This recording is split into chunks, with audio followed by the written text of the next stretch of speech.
Alright, hello and welcome to Plugin Along, a stream dedicated to LOTRO plugins. Alright, hello. Don't need that, echoing my words. Last time on Plugin Along, we looked at the new deed log on Bullroarer, and then started to add inactive deeds to the deed tracker plugin. These are deeds that some characters have completed, maybe 10, 15 years ago, but they're no longer possible to complete in-game. So it's nice to add support for them when they're doing an import from LOTRO Companion or someone's manually checking things off. But in general, we don't want to show them to players who are just playing things now because you're not going to see that become completed. Today we're going to keep working through the list of inactive deeds, but first I was inspired by something that was said on Little Redhead's stream about how I really encourage people to think of ChatGPT as a hallucination machine. And just like with people, sometimes hallucinations can be real, or of real things, or things that are reasonably accurate. And sometimes they're just of things that are nowhere close to reality. So I typed into ChatGPT a little prompt. Let's see where that is. There we go. I play Lord of the Rings Online. How do I maximize the legendary item experience I earn while swimming in Evendim? And I thought it might be instructive to go through and mark it up. Just give it a grade. However, I don't want this to cover the entire screen. There we go. So, ChatGPT says, maximizing legendary item XP while swimming in Evendim is a great idea.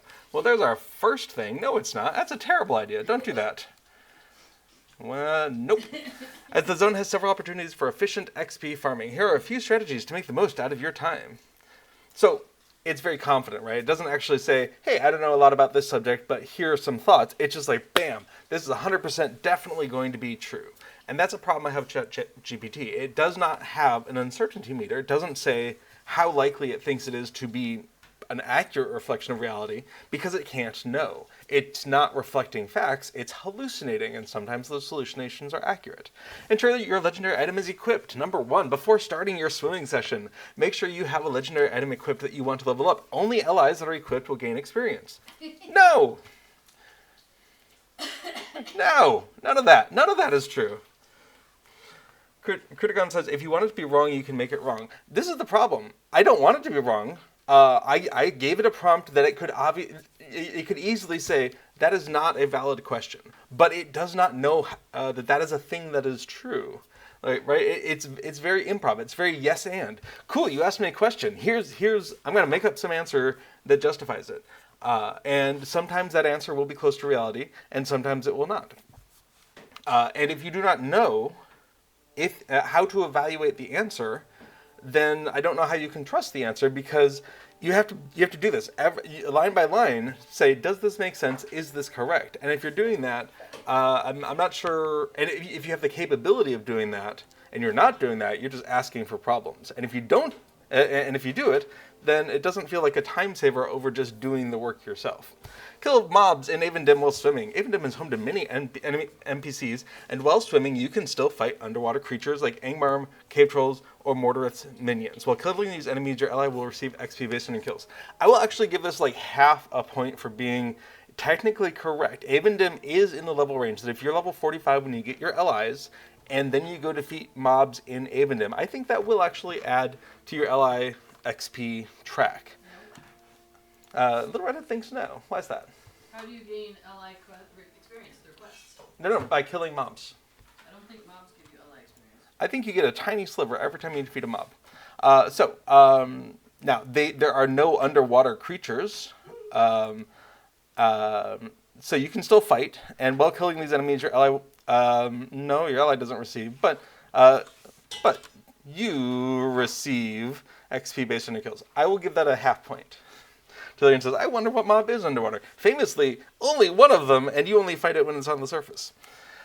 3, use legendary XP boosters. Okay, that's actually starts out not bad. There are such things that will give you extra ally XP.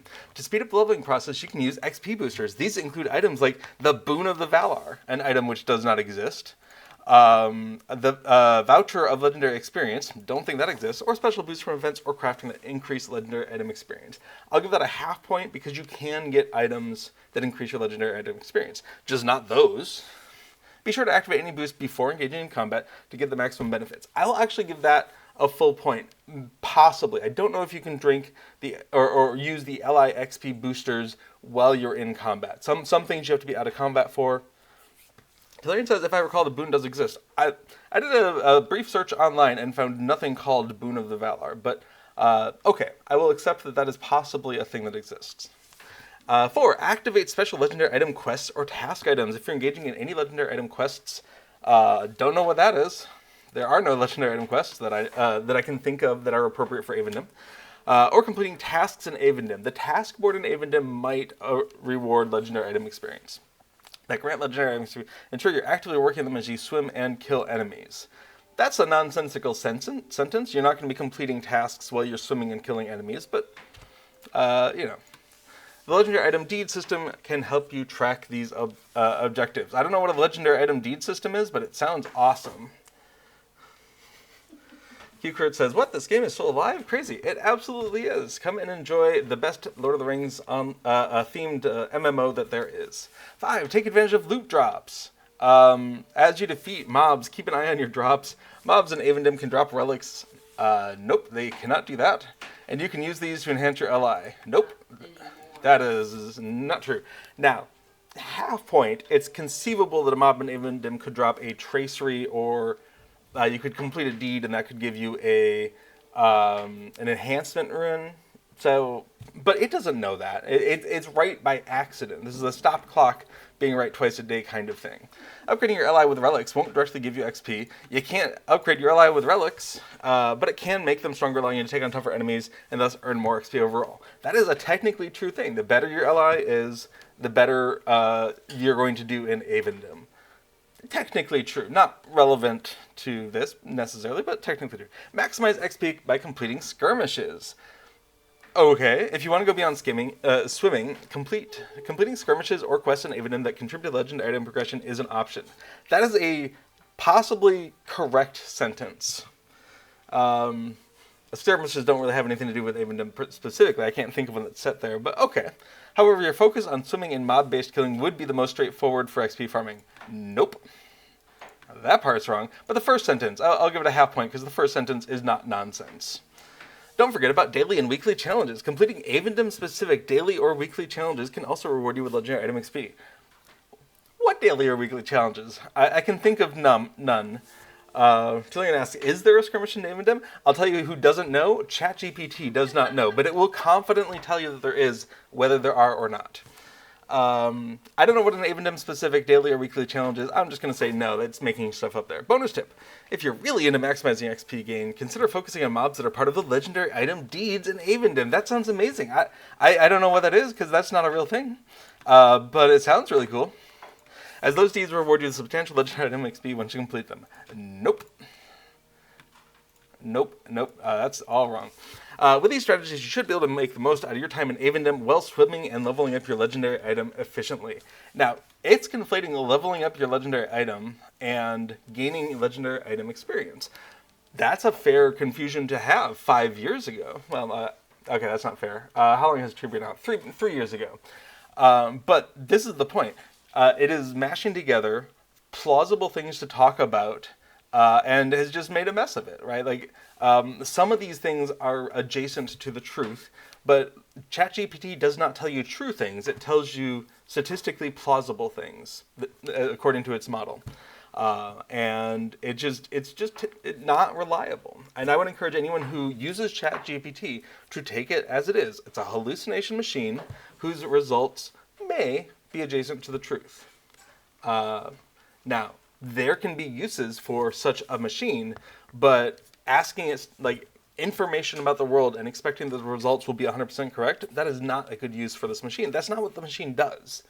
It's like a dream machine. You don't go into your dreams for accurate predictions about the weather. You go into your dreams for abstract whatevers. Anyway, so that's my slight digression. I guess it was a little longer than 5 minutes, but 10-minute digression on. If you think ChatGPT is useful, ask it leading questions that you know don't have sensible answers, just to convince yourself that, oh yeah, this thing is just yes-anding me. Yeah, Tilian says, by the way, your 5 minutes was 9. Uh, maybe I should have used ChatGPT to ask how long I was going to rant about it.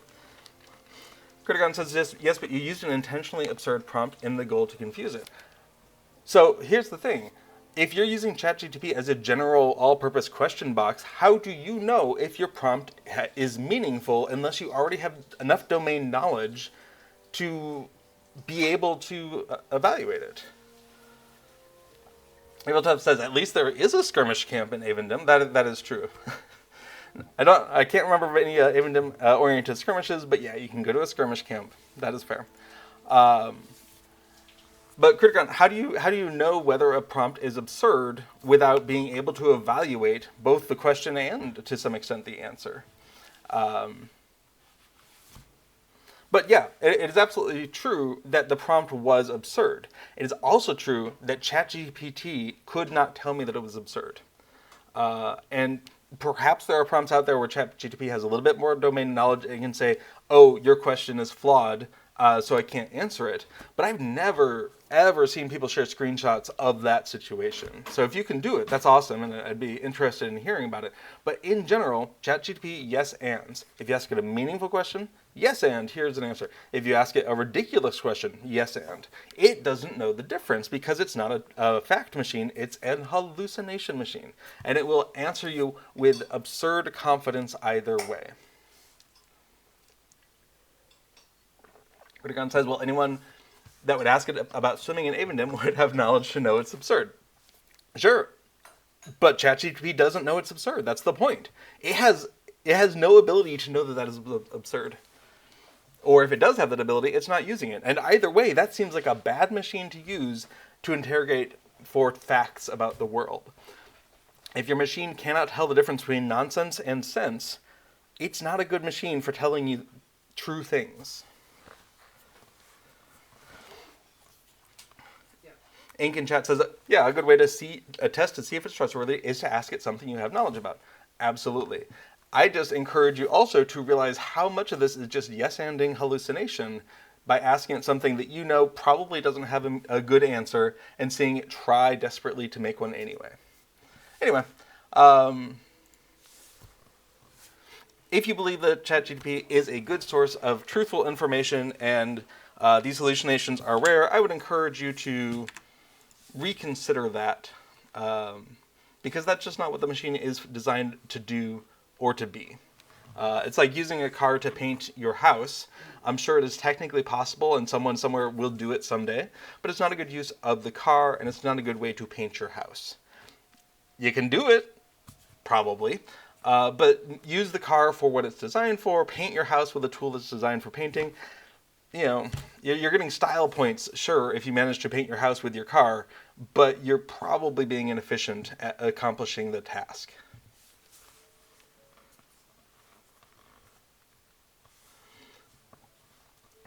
Criticon says, a computer is only as good as its input. Put in nonsense, get out nonsense. I would challenge you to put in 10 divided by 0 into any calculator on your computer, and it will say, oh, that doesn't have an answer. It won't say, oh, maybe it's 5. That seems like it'd be about 5. ChatGPT will probably actually plug math problems into an actual calculator to get that kind of an answer out. But, yeah, here, let's just do it. Here's a calculator. 10 divided by 0. It did not try to yes-and me and say, oh, and when you divide 10 by 0, you get a number that's close to 0. It just said, hey, I can't do that. It knows the question was nonsense. ChatGPT, if it knows that question is nonsense, it's only by dint of it seeing something that looks like algebra, passing it off to an actual calculator, and then coming back with the answer. Its language model maybe has that information encoded in it, and maybe you'll get it out. Jillian said, Ink says, like, can I make a hobbit with brown eyes on LOTRO? Now, ChatGPT's limitation is it is just stealing that information from publicly available sources, so if no one has talked about hobbits with brown eyes, or whatever color eyes they are, yeah, it's going to yes-and. In Lord of the Rings Online, what eye color choices are there for river hobbits? Just curious. There you go. Agartha points out that ChatGPT has been coded in with the knowledge that you can't divide by 0, or it has found that in enough of the things that it has analyzed to be able to come up with that.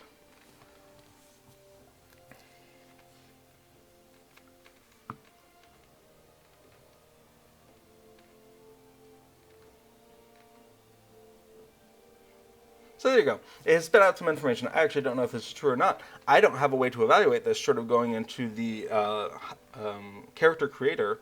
So do I trust this? Absolutely not. Is it correct? It might be. There might be some article out there about river hobbits that have described their eye colors. He says, "Yikes! I'm late. Gotta go."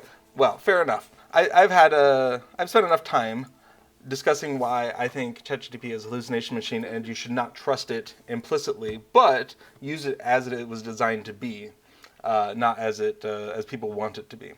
So I'm gonna move that off screen, and we're gonna do other things that are more LOTRO related. Cool. So we're here in Dol Amroth. It's a very Gondorian city that doesn't have some of the performance issues that Minas Tirith has. And we're here with our goose, and we're going to look at the deed tracker plugin. Ink has some kind words. Thank you very much, and have a good day. I accidentally hit the print screen button. That's exciting. That will try to grab a screenshot. Okay, so what are we going to do? We're going to come on in here, and in the plugin manager, we can see I have the deed tracker plugin. And once it's loaded, it gives you a window like this. So what we're looking at today is we are looking at the not actively achievable deeds. For some reason, that is defaulted to not hiding. And so if we come on into, let's say, class, race, epic, race, and social, we can see down here there are some not actively achievable deeds.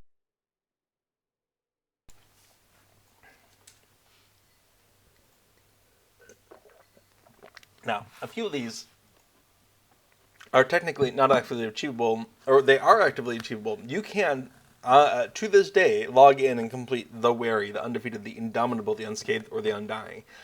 But you lose access to those deeds as soon as you die before the appropriate level. And I think that was a choice made long ago, and some people at SSG have expressed regret over that choice. But the main problem I have is that I don't want to encourage people to re-roll a character just because they died before level 20. I don't want to encourage people to live a very timid life in Middle-earth until level 20.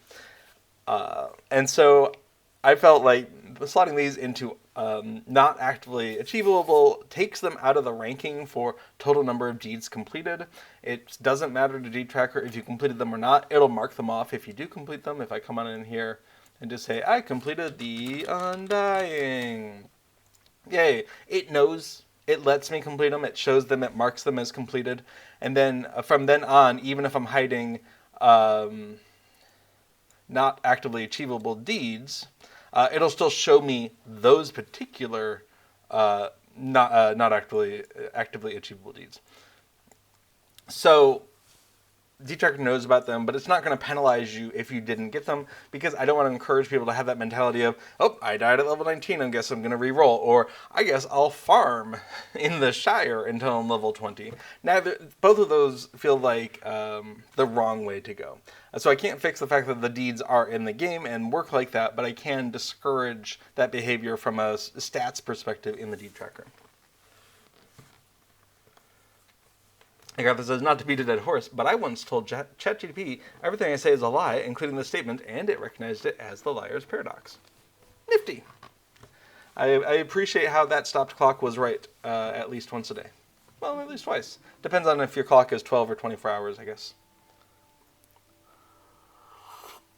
You know, we have 24-hour clocks and we have 12-hour clocks. If you had like a 1-hour clock, your clock could be right once an hour. Okay, so we're going to go ahead and just work through adding some more of these deeds that used to be in the game and some characters have completed, but you can't complete it anymore, not actively available deeds. That's going to be under the obsolete category. Let's go ahead and not hide those.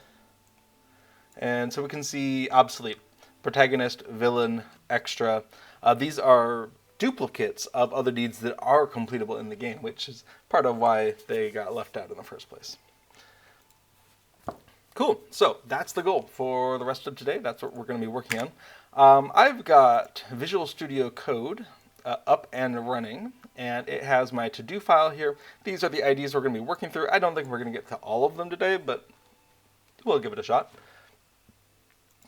These are going to get slotted into this deed info, but as I've mentioned before, in Lua, if you want to iterate through a table in a defined order, then the way Lua expects you to do that is have a table with numerical indices 1 through n, with no gaps. If you have a gap, for instance, if 8 is missing here, then it will stop at 7 and it will say there were 7 things in this table.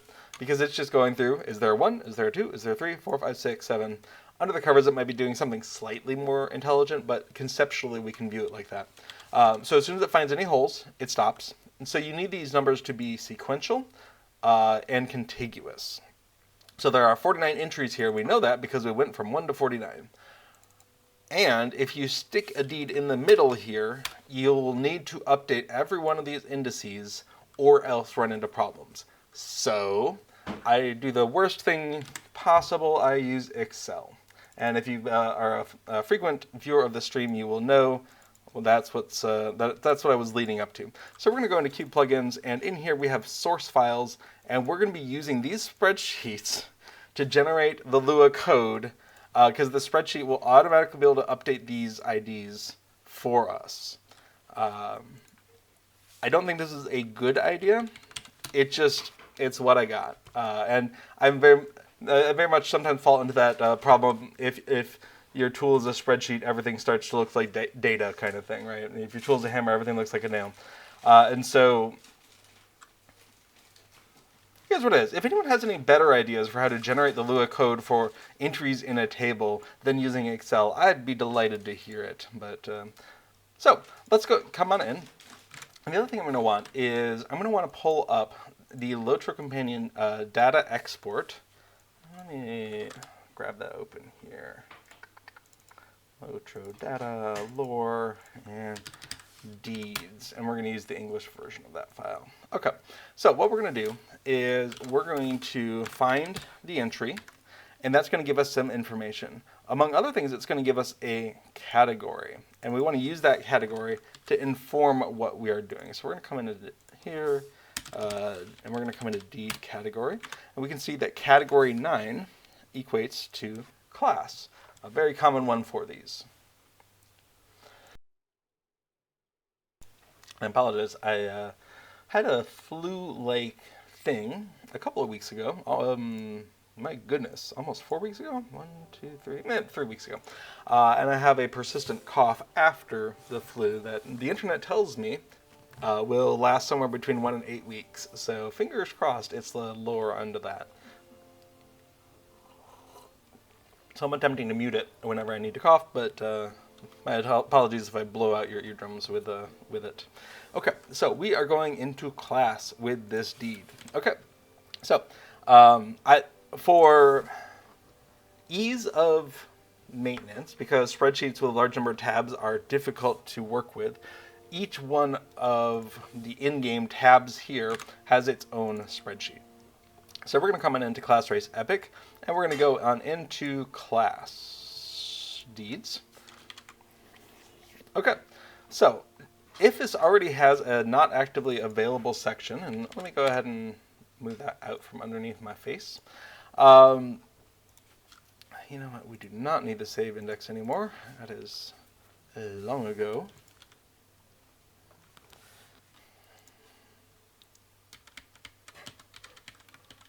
Don't remember if this is useful, so I'm just going to fill it in. Oh, wait a second. That's not right. Oh, it's probably Mariner, actually. Okay, we're going to not worry about that for a moment. Are we? No, we're going to fill it in. Like I said, I don't remember if it's useful, but if it's still used, We want it to be right.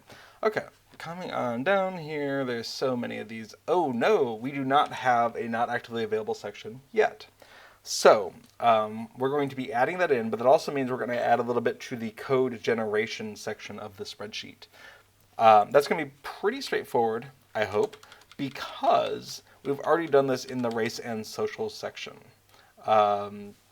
which has so many not actively available deeds. So what we want to do is come on in, and this is a category, and that's a category ID of 153. Great.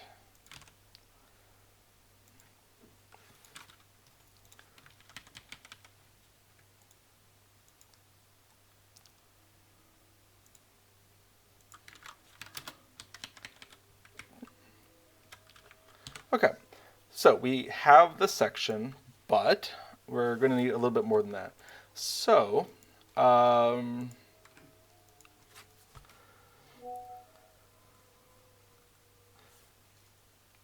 How do I get WhatsApp to go away? Turn down the sound settings.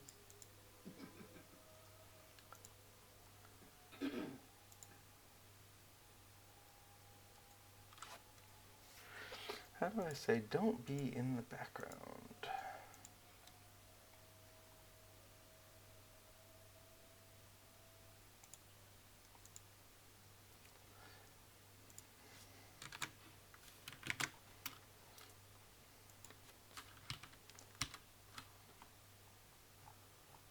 Uncertain. All right, I'll have to deal with that later. Okay, so we have the first deed that we're going to put in here, and I think what we probably want to do is have a different category for each class, and other than that, probably sort them by level? Question mark. So this is going to be Rune-keeper, also a category. And I'm going to mark this if there is a level. No.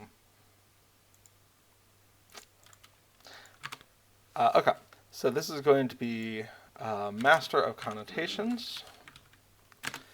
And that's this ID.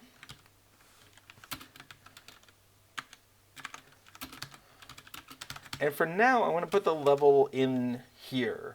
This would actually be a problem if we were trying to do a name match on this, but this is only used for the comment that goes with this in the deed info file. And more importantly, no one can complete this deed. That's the whole point. So we don't have to match in chat. We can match against the actual internal ID that comes out of LOTRO Companion. I'm going to give myself some room to work. Okay. Actually, that is no longer even a thing, but that's okay. So, this is a not actively available deed, so we are going to come on in to Visual Studio. Oh, Visual Studio. Why do you behave subtly different than Visual Studio Code?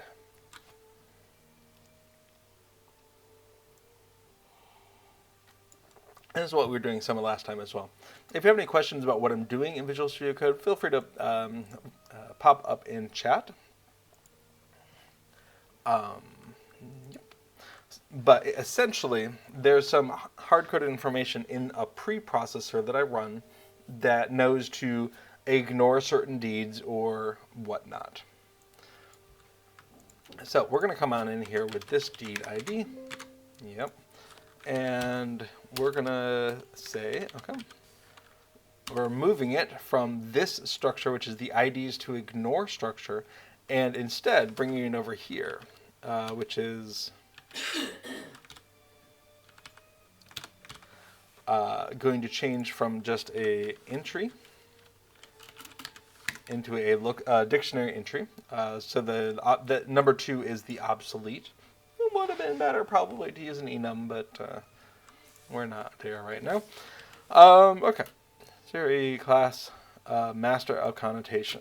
And you know what, we're going to go ahead and say lore master. Level 50. Great. So the next time we run this preprocessor, and I'm going to hold off because it takes 30 seconds or something to run. The next time we run this, it will know to deal with this deed differently.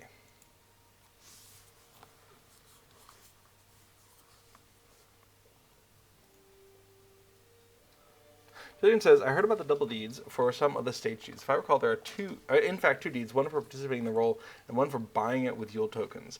As far as I can tell, under the covers, completion of the one excludes you from doing the other. And I haven't done enough testing to know if you can complete them both. But yeah, I don't have a good solution for that other than marking them one of them as you can't get it.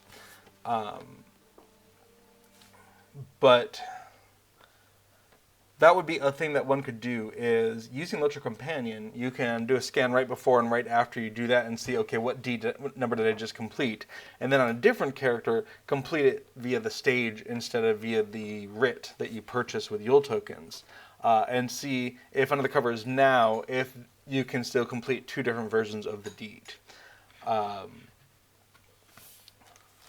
But ultimately, I just want people to be able to mark the deed.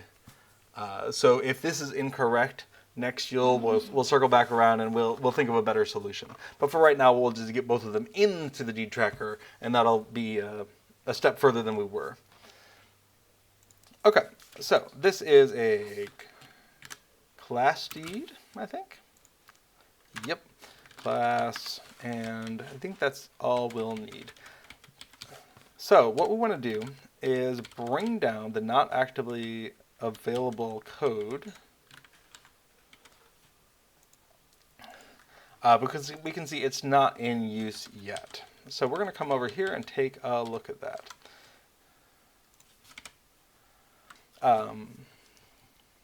Oh, no.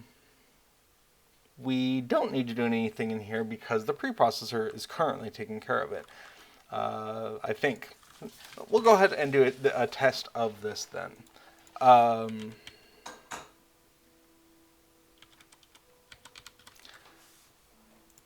So we'll go ahead and run our preprocessor after all. After we've convinced ourselves that it works.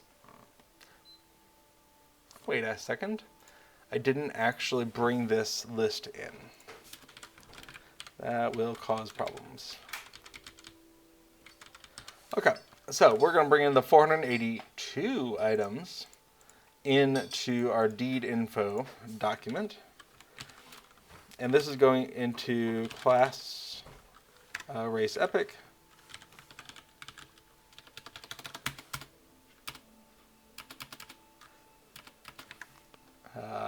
And here we go.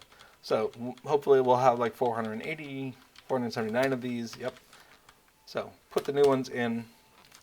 And now we can go ahead and run our preprocessor because it will slurp in the deed info in order to spit out all of the other things. Let's come into our fork and just get a sense of what things might be a change here. We can see the spreadsheets in use. Deed info, we just changed it. Not a lot else going on. So what we can expect is, I don't know, 16 to 20-ish auto-generated files. 3, 4, 5, 6, 7, 8, 9, 10, 11, 12 auto-generated files. Okay, so the deed data, we can see master connotation, great. Well, that looks promising. Let's go ahead and load it in.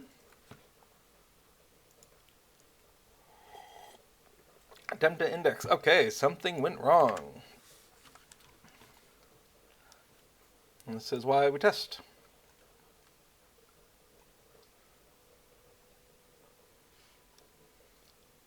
Ah, yep, that will do it. I forgot to set up the category. So we're going to come in here to deed categories and class race epic, class, and this is going to be, let's use this 316. So if we did 316 equals, it should tell us that that is a problem. No? All right, well, keep thinking about that. And what we want to do is say that is name equals, and that is going to be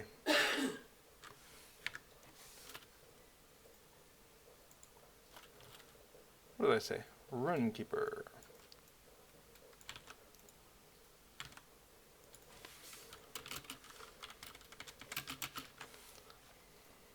Okay, wait. It does indeed say 316 has already been used, 317.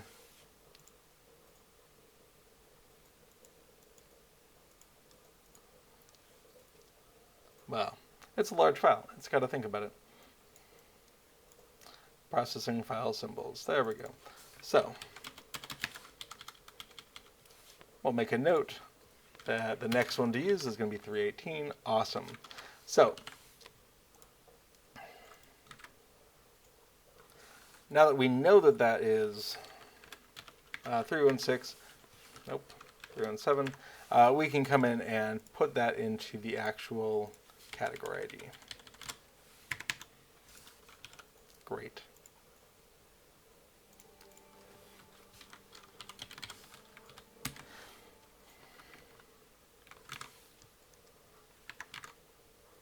So ideally, while you're watching this, you should be thinking, oh man, that's a terrible way to do this. I would definitely do it like blah.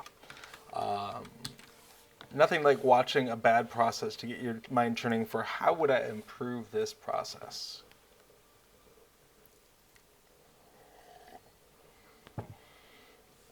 Okay. What we want to do is come into class, scroll on down, and we can see not actually achievable. Interesting. Nope, that's fine. Rune-keeper, master of connotation, obsolete. Now, this should not actually be visible to me, and that's because there's a separate one of these internal lists that tracks things that are class specific, I think.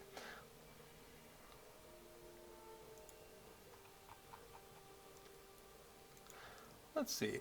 That would probably be in extra information, and that would be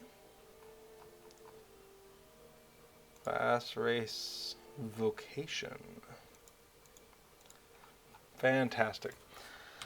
So, in order to get this properly showing up as a class deed, we're going to want some of that same information that we had in the not available list.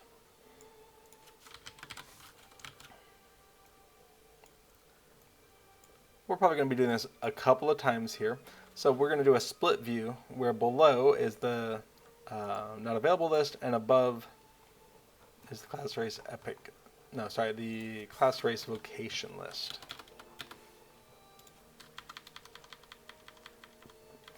There we go.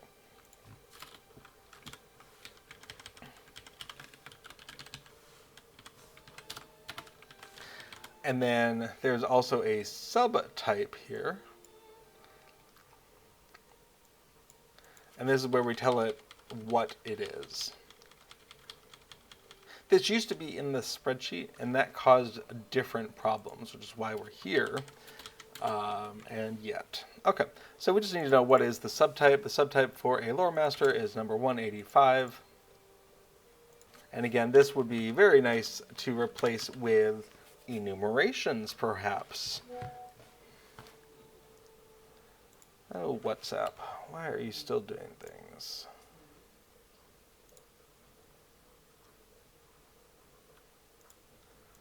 Alright, turned off notifications at least. That's not really satisfactory. I just want WhatsApp to not be running. Oh, there we go. WhatsApp. Kill. Bam. I'm not disassembling WhatsApp. I'm incinerating it. Okay. So, with this extra information embedded, let's take a look and see if we still see this thing. So we're going to run that preprocessor once more. And while we're doing that, we're just going to be looking and seeing, did I miss anything else that might be interesting?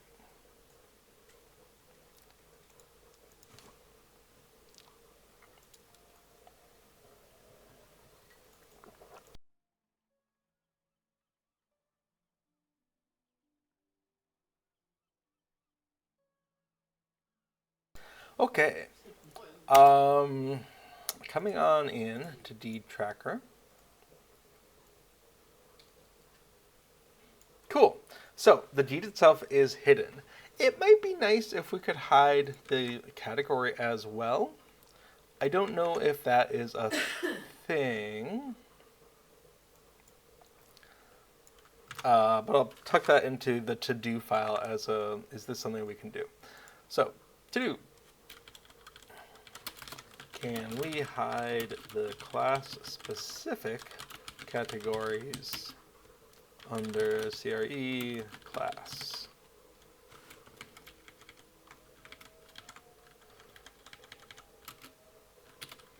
Cool. Okay. So we have a deed. Or we would have if we were the right class, and that's totally fine. So we're going to want to... it might be nice to be able to specify what class we think we are in our options.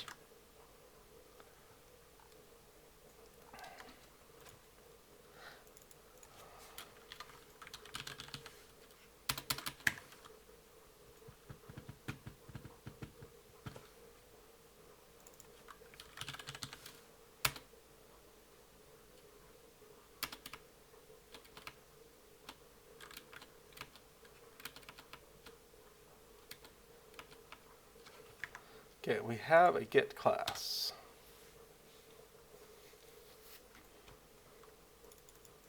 So, out of curiosity, if we were to return a 185,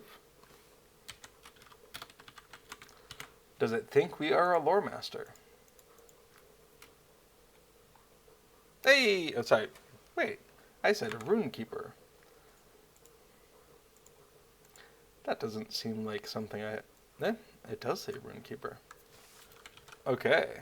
Well, all those places in code where I said lore master, I was just being foolish.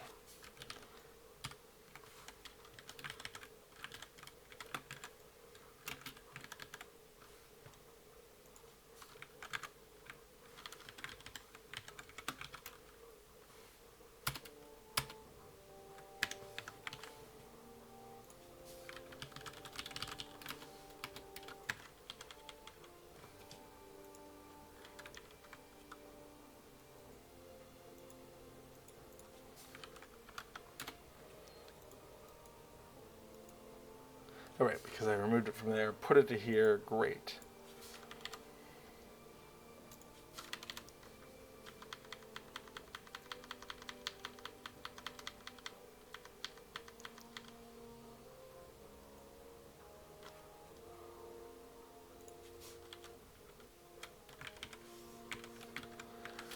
Okay, I think it might be nice to collapse some of this down into a collapsible thing. Visual Studio collapse code section. How do we do that?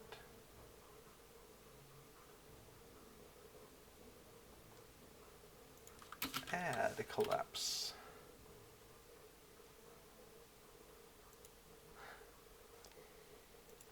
The problem is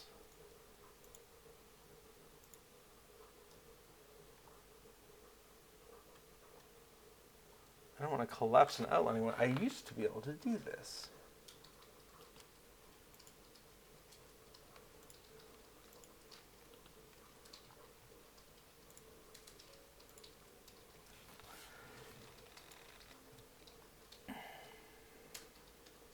That's Visual Studio Code. That's less helpful.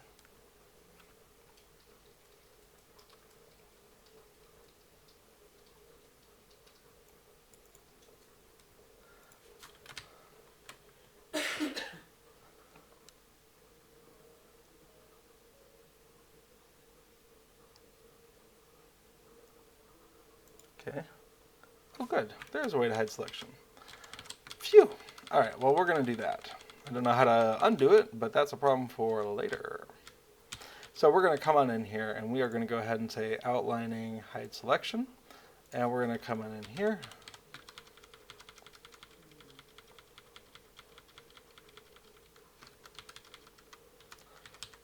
And say outlining hide selection. And that gives us a much more consolidated view here.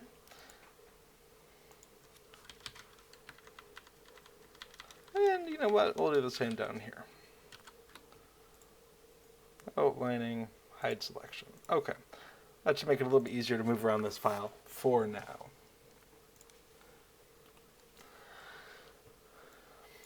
So,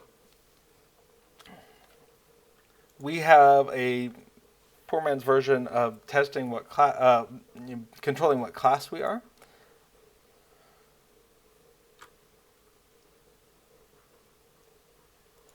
If we go ahead and say experimental summaries, have your battle skills resist 500 times. Nice. Okay, so that appears to be success.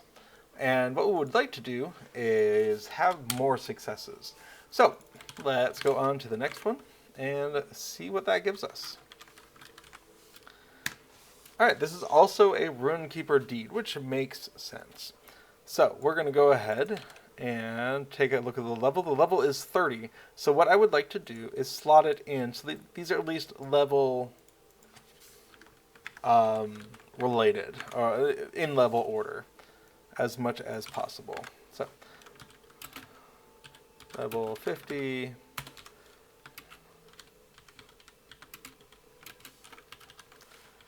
Awesome. You can see I pasted some formatting that I didn't want. Okay, so this is also a class deed. I don't think we need that unless it's a category now. And what we want to do is do the updates to the secondary data. So we're going to come on in here. Great. Pull that out of the IDs to ignore. And we're going to put it in, first of all, to here.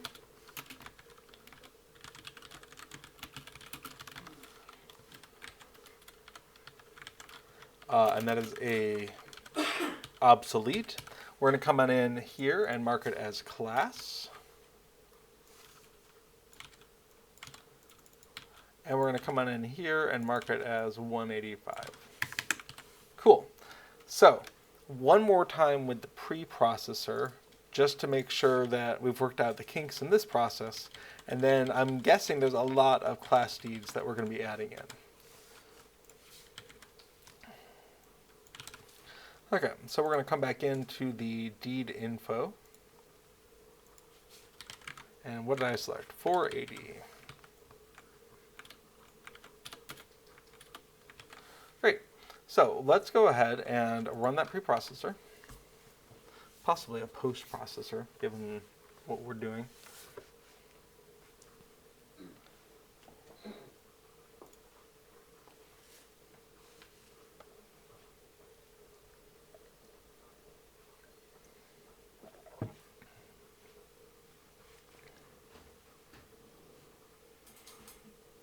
Okay, and we're going to come on in, unload deed tracker, load deed tracker, and come take a look. And we can see, yay, Lanada of Peace. Use Calming Verse 250 times, and Master of Connotations. Both, when you completed them, would have given you 5 LOTRO points. Those are no longer available, and I hope that I'm properly excluding that from the count. Let's find out. Yes, good. The count of available ones did not change, whereas here, we can see it does change. Perfect.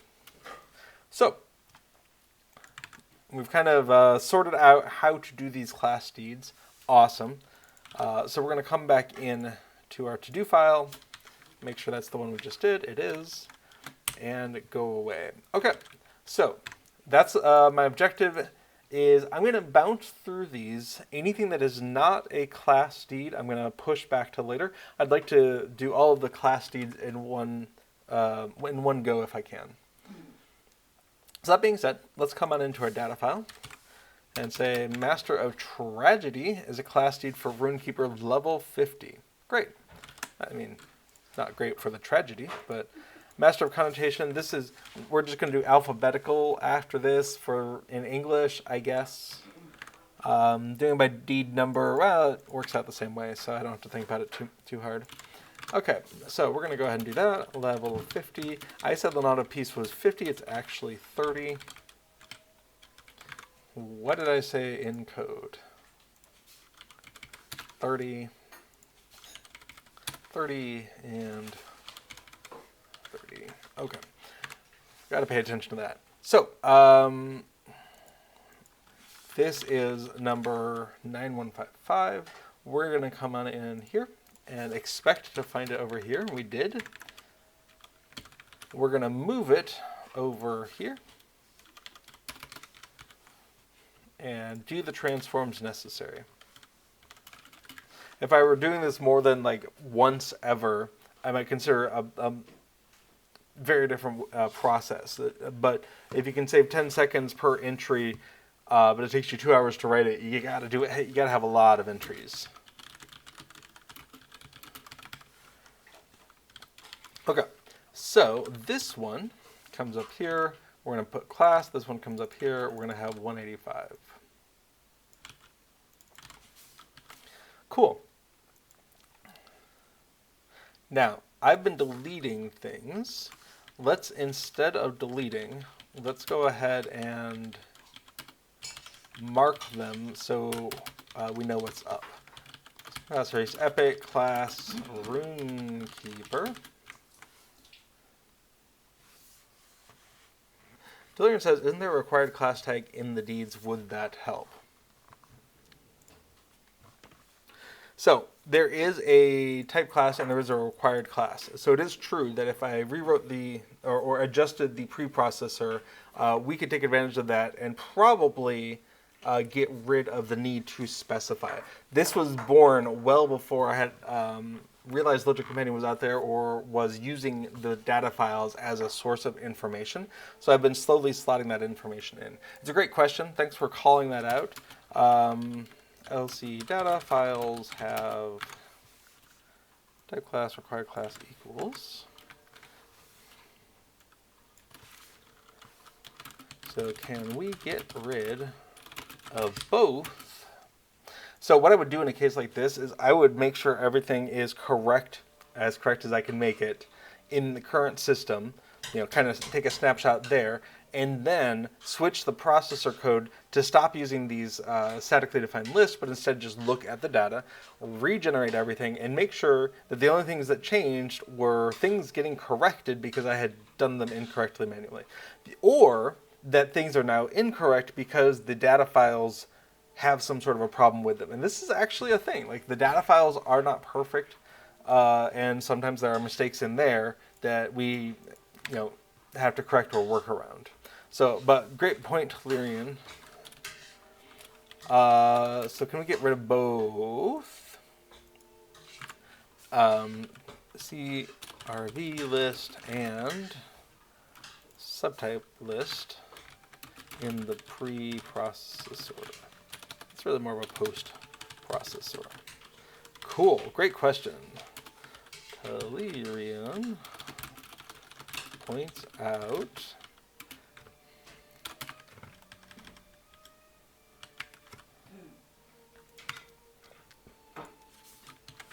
It says, was just an idea. I think it's a great idea. It's not an idea that I will easily implement today, and for right now, adding these entries to these two dictionaries is a straightforward enough operation that I'm content to do it for the remainder of today. But I think it's a great idea once I reach a stability point where I can test the before and after and make sure that the differences are correct. That's sort of my platonic idea of how to do that transform. I don't want to do it in the middle of doing these other things, because then if a mistake gets introduced, I might not notice it because of all these other changes that are happening.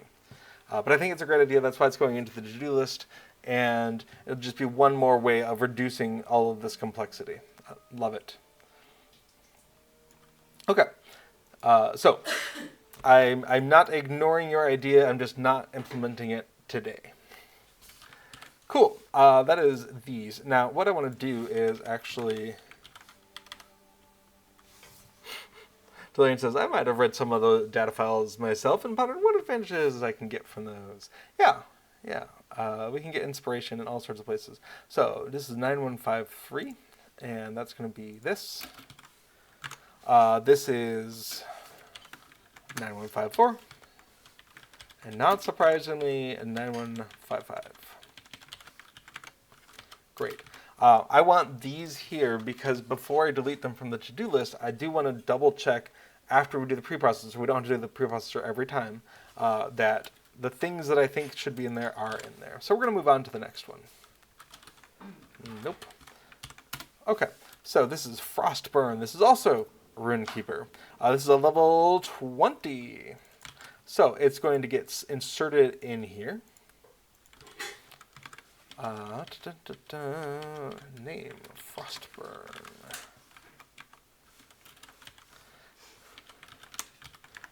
And level 20. Cool. So that's going to be there. And then on the other side of things, we're going to come on in. We're going to find it.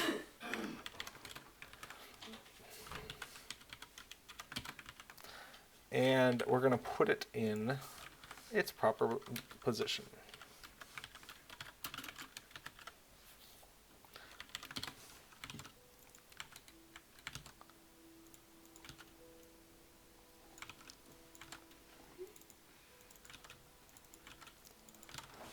Great. Okay, so having done that, this is 9156. I'm guessing a lot of the Rune-keeper original deeds are sequential because they were not working on multiple classes simultaneously, perhaps. 9157. Let's take bets on whether this is also a Rune-keeper. It is. Okay, this is Overflowing Confidence. I could use some of that. And that is minimum level 30. So LMNO. And conveniently, the numerical order also works, in addition to the English order.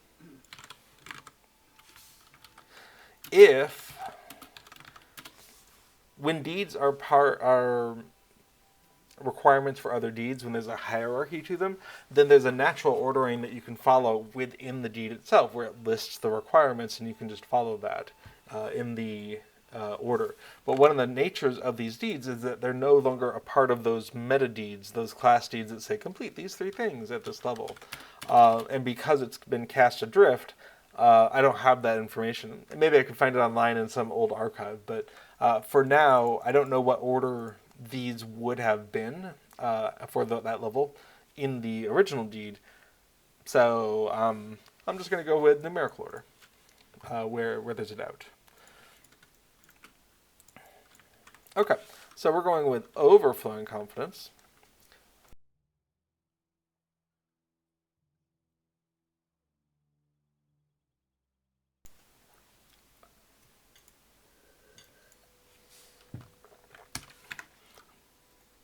And we're going to come on in and find that. Overflowing Confidence. Hey, it's right there. Okay.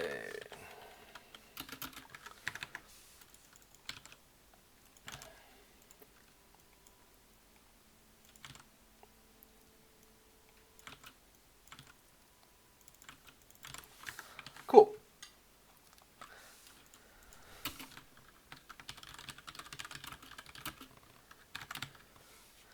I did say that was level 30, right? Yep. And that was Rune-keeper level 50.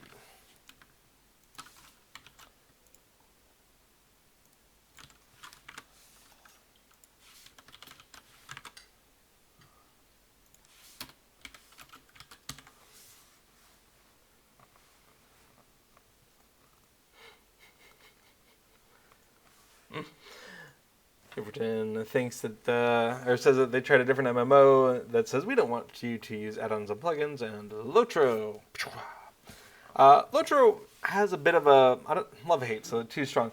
LOTRO certainly supports plugins in the sense that you can use the plugin manager to load plugins, but there are certainly other MMOs that have more extensive capabilities that plugins can take advantage of. So we have what feels sometimes like a very constrained sandbox in which to play, but I was watching a Folding Ideas video over the state of add-ons in World of Warcraft and how they influence the design of the game. Because if everyone's using this add-on, and the designers know that everyone's using the add-on, and that add-on makes this specific mechanic super easy, then the designers of the game are going to move away from that towards something else. And there's an arms race between the add-on developers and the designers of the game. But that will leave behind anyone who's not using those plugins. And so this arms race of getting escalating difficulty means that if you're just an average player who doesn't use these add-ons, things are escalating in difficulty and you might not realize why. So, in a sense, I don't mind how LOTRO's plugins were sandboxed in a much more constrained manner early on, because seeing from a third-party view, I haven't seen this in person, but seeing that recounting of how add-ons influence the game itself, how the usage of those add-ons and the proliferation of those add-ons drive the game to be different than it would have been. I mean, maybe that's really interesting. Maybe it's great. Maybe it's not great. And so I'm glad that there's an alternative where add-ons don't have as much participation in the direction of the game. Or at least they don't seem to. Maybe someone could do a deep dive and explain how it does in fact have that. But yeah, I like using plugins. I like writing plugins. So I'm glad there's a home for me there with Lord of the Rings Online. Okay, let's move on to the next one. Is it a Rune-keeper deed? Rune-keepers! Yes, it is. Okay, this is a level 10 deed. My goodness. So we're going to slot it in early. Now, if you're familiar with Excel, or if you've been watching this stream before, you'll know that we are playing havoc with our formulas over here on the right. So before we're all done, we're going to just fill down, or fill down? Oh, man. What do we call that? Anyway, we're going to fill down. It's Control D, whatever that calls it, and correct all of these formula that have been mangled by all of our inserts in the middle of things. All right, confounding principles is a class deed, and we are going to go ahead and do it all over again. All right, confounding principles is out of there.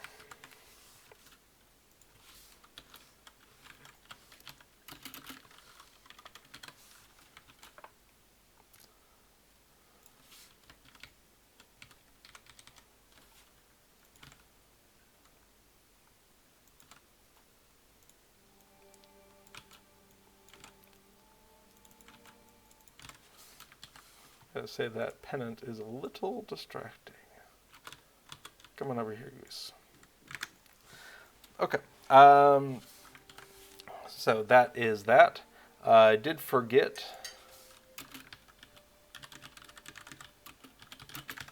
to add that comment. And we can see my updated level comment. I don't know that I actually need these level comments here in the code, but it figures if it's useful, it's useful, and if it's not, I can ignore it.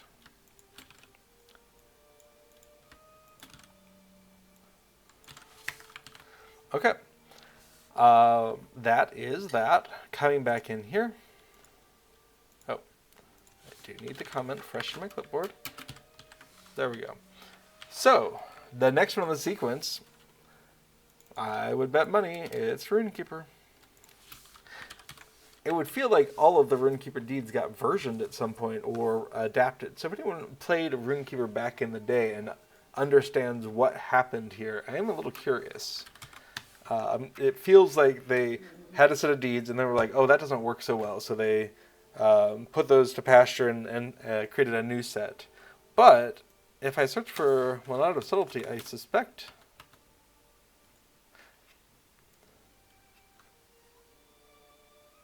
This is the Land of Peace. Interesting.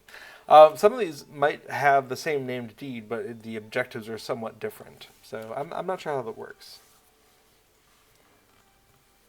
Interesting. Player says, if I recall correctly, most of the class deeds are double because one deed is from before trait trees and one later. How would the introduction of trait trees change things? Just by giving you trait points as a reward, and so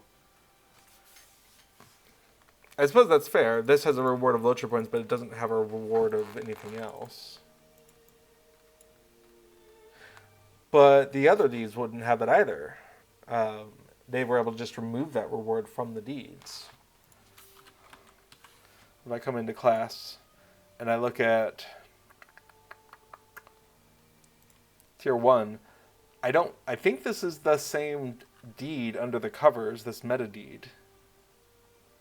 And that was Harmonious Melody.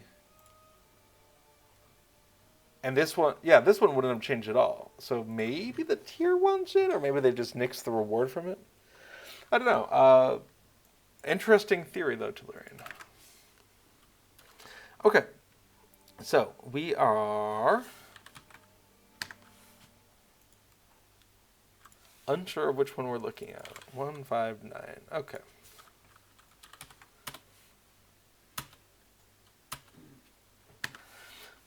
So, this is level 30. And this is Lanad of Subtlety.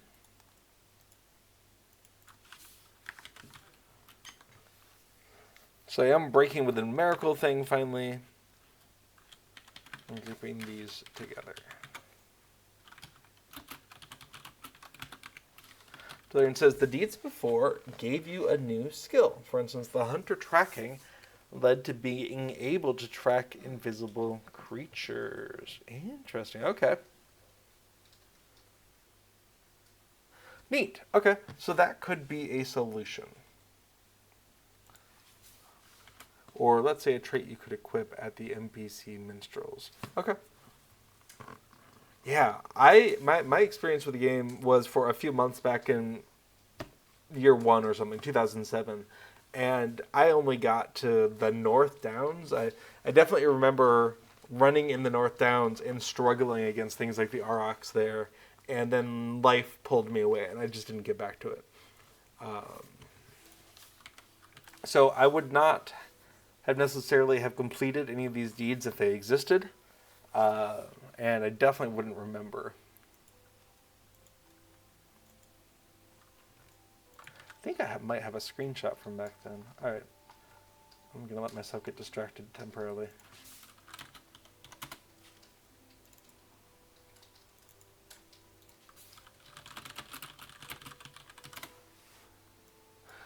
Okay.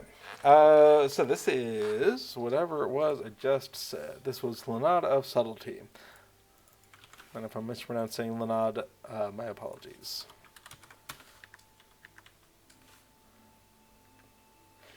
Okay. And this one, Lanad of Peace. Yeah, fair enough.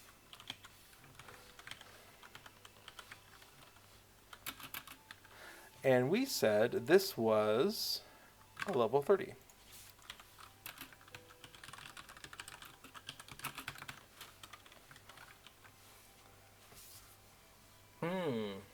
Okay.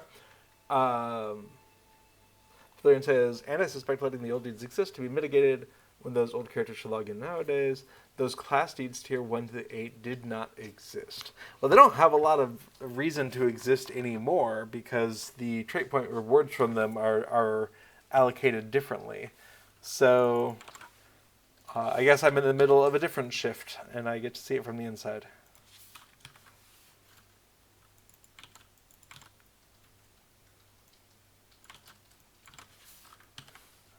Okay.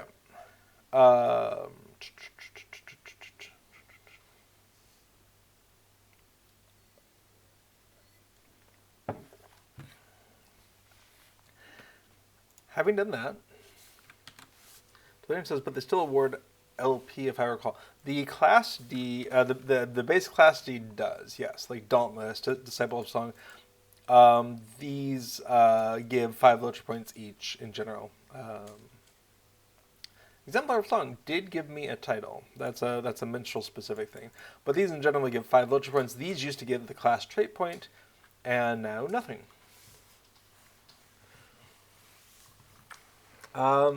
Sika asks, I have a very, well, you have a question. What kind of machine do you need to have to run your kind of operation? I have a question in return. For my operation, do you mean the streaming setup that I have, where I have the game active and the streaming software, and it's recording a copy of it to my system and sending it out? Is that what you're asking for, or were you just asking about running LOTRO in the high graphics mode? Although I'm not even sure I set it back up in high graphics. I did. Okay, that's good. Sometimes I forget to do that. So that would be a question to you, Sika, is which operation are you talking about? Okay. For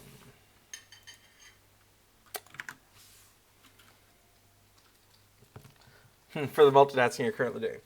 Fair enough. So I have, first of all, I do have 2 monitors. I find that's very useful for all sorts of things. So I've got the right monitor on which the game is playing, and the left monitor on which I can see chat coming in, I can see the stream, and that sort of thing. And I would say having 2 monitors has greatly increased my quality of life, regardless of the underlying hardware underneath it, because it just gives me more space to put things. And oftentimes, like I'm cramming a bunch of stuff onto one screen here because that's the streaming screen. But usually, my Visual Studio and my Visual Studio Code and my fork and other things would be much more spread out across the 2 desktops than they are right now. So that's a thing I just want to emphasize.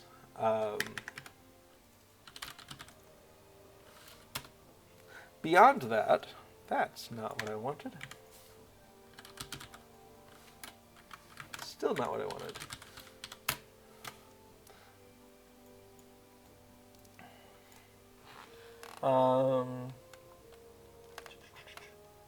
Yeah, that all looks pretty reasonable to put out there.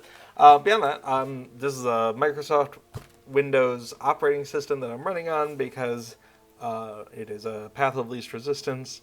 What do I have? I have an Intel Core processor, which, if you know about hardware, I will let you read it off the screen. If you don't know about hardware, you can search these things online. But a friend of ours is much more into hardware and keeping up with things than I am. And so when we were like, hey, we would like new towers instead of laptops, she was very helpful in specking out like, hey, for the amount of money that you want to spend, here's what I recommend. And we were just like, cool, we'll buy it. We'll buy that. Because she's much more up to date on hardware than I am. Like, I know how to put the hardware together. It's very much like Lego nowadays. But beyond that, evaluating what's good and what's not, it was beyond what I was doing. One thing I definitely recommend, get as much memory as you can afford.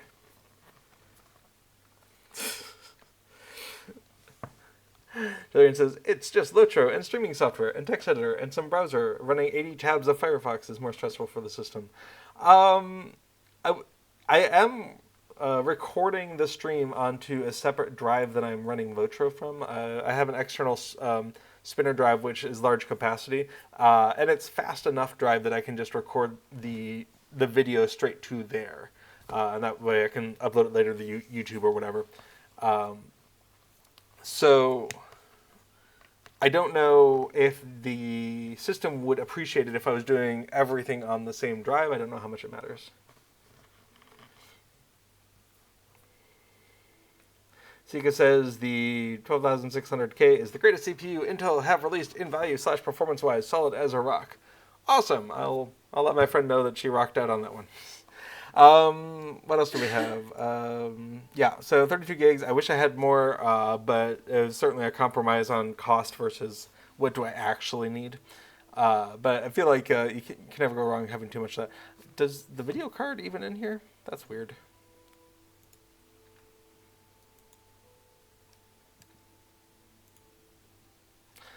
And video card. I'm running a NVIDIA GeForce RTX 3060. I have been hearing some things in those conversations amongst friends who really keep abreast of things, that NVIDIA's 5000 or whatever is overpriced and underperforming compared to what people were expecting. And I'm super glad that the video card that I have works and I don't have to care about that whole thing for a few more years. But anyway, so that's the stuff that's in the box that's making this all work. If you have questions about something specific, feel free to ask. Otherwise, I've left these up long enough in the stream that you can go back and review at your own pace, whatever it is, and get inspiration from that. But I am much more of a software person than a hardware person, and so when it came to the effort it was going to take to come back up to speed on things, because I was a decade out of date, I decided I was perfectly willing to just offload that mental effort to someone who was already in that world and already knew the details that I would have to relearn. Or just go to a website like Tom's Hardware and be like, hey, I have this much money. What kind of machine do you, what parts do you recommend I buy to build? Now, I was coming into this already having the 2 monitors. So I didn't have to think about what am I going to put all this stuff onto. I wonder if I can find out what they are.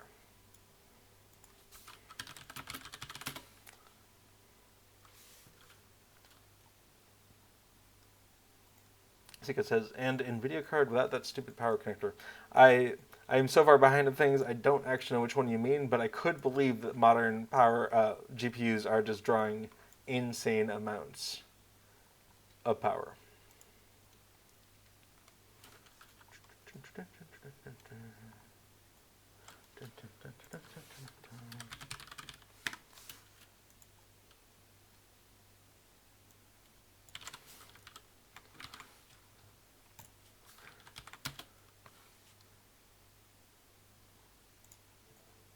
Apparently these are 27-inch Dell monitors, and that wants to take a long time to load.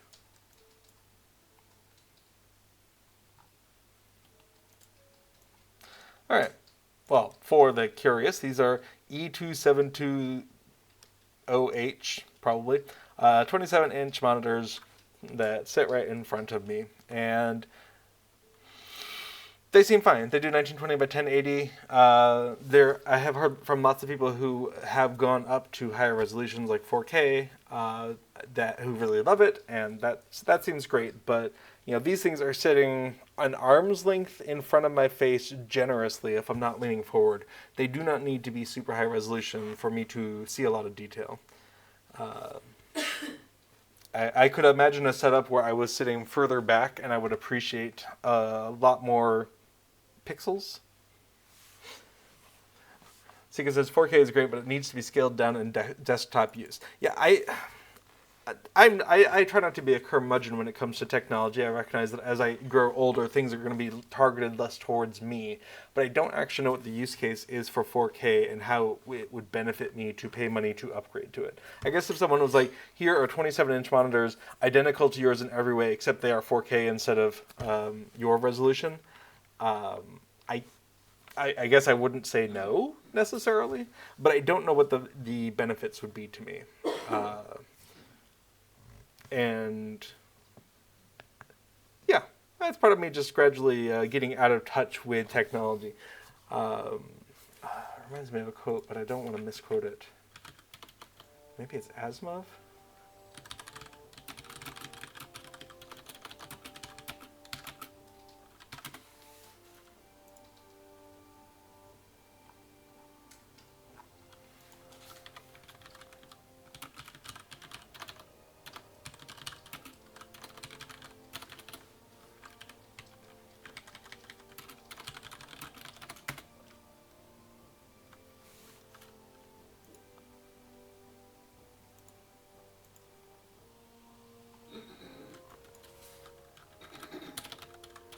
Alright, I will spend 10 more seconds on it.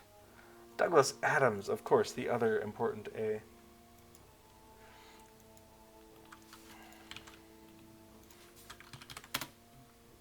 This is a quote that is attributed to Douglas Adams. It's possible other people have come up with it before.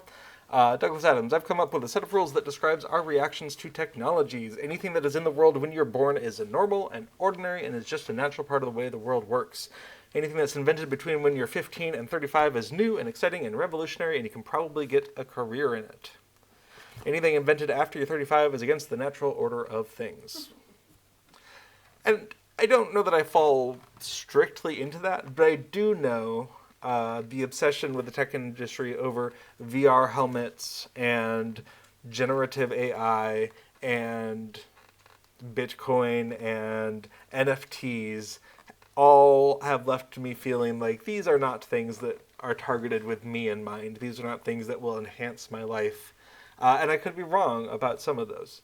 Definitely not wrong about a few of them, but like VR helmets, maybe there's a place for them in my life, but I've never felt like the cost and effort of acquiring and learning them was worth it. And so that probably places me in the third category there when it comes to things like VR helmets and 4K monitors, as it turns out, which might greatly enhance my life, but I just don't see how it would do that at this point, especially not when compared to like the cost of doing it. So it says, well, if you do image editing or something like that, it is great. 1440p monitor is better choice if one wants higher resolution monitor. Yeah, the things that I edit are amateurs stuff. You know, I throw up a GNU image manipulation program or GIMP, and I edit stuff in there, and I just don't feel like extra pixels would benefit that. And perhaps that's just because I've never tried. Griffith says, I once swore that using mice to control UIs would never catch on. Over the years, you get to be humble about tech predictions. Absolutely. And I'm not trying to say, for most of the things I was talking about there, I'm not trying to say VR helmets don't have a place and that people can't find them cool or fun or engaging or whatever. Beat Saber seems like it'd be a lot of fun. If I was at someone's house and could play Beat Saber without having to pay for the entire setup, I probably would. It sounds great. But yeah, I'm not trying to say it's not for other people. I'm just saying I don't see how it is for me. So, you know, younger people or people who are more connected with that technology, go and have fun with my blessing, you know? Okay. I feel like I've gone off track here. Okay, this is a lot of subtlety, and a lot of subtlety. Great. So,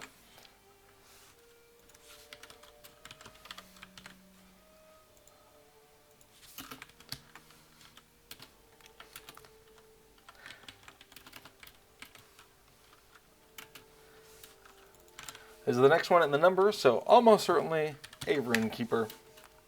Yep, it is a level 20, the prophetic word.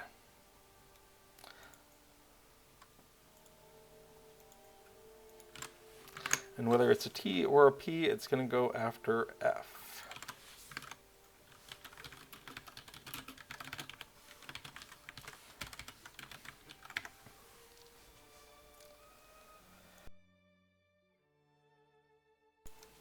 Sika says, but in reality, there is no need to move on to 4K or having a 4K monitor, just have a 4K monitor.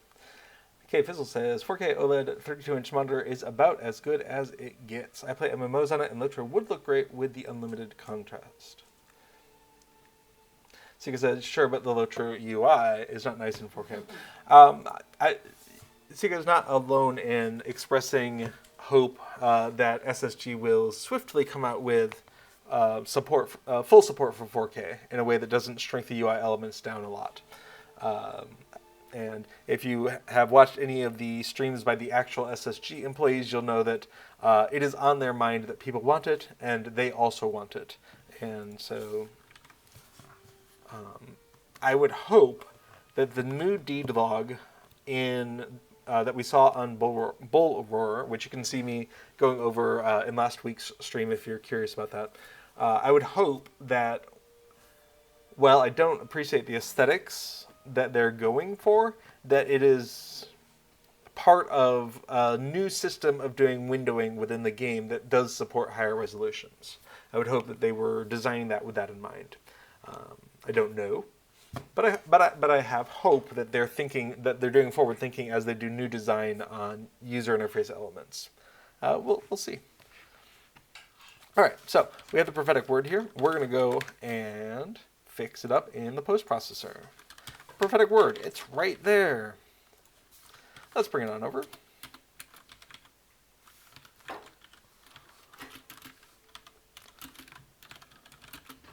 And we said that was level 20.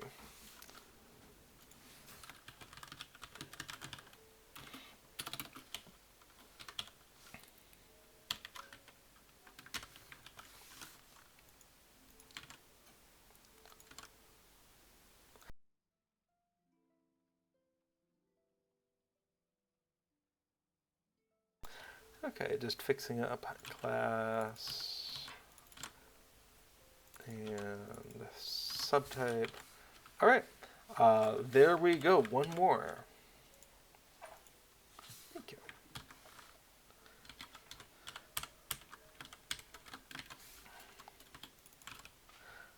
Going on to the next one, which is the next number, so we can guess Rune-keeper.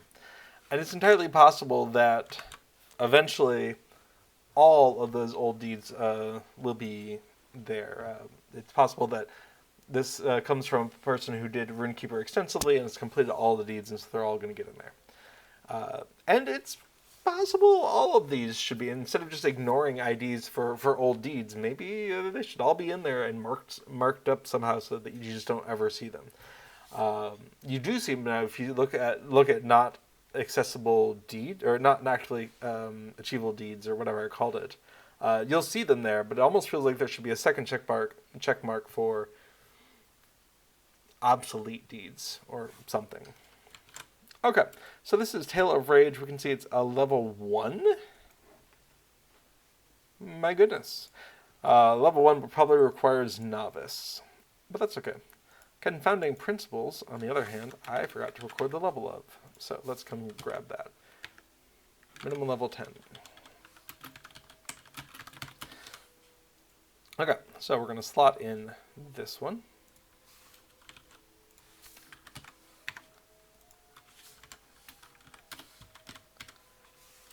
Why am I hearing elf music in Dol Amroth?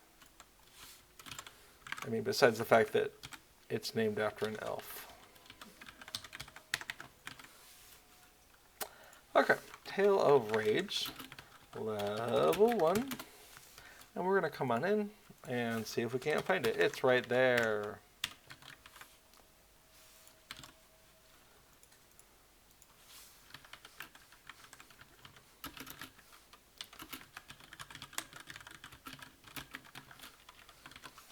Great. Let's bring it on up.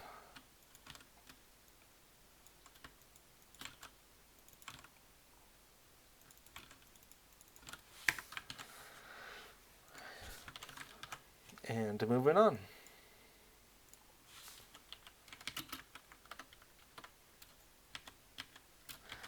Now these counts can be a little deceptive.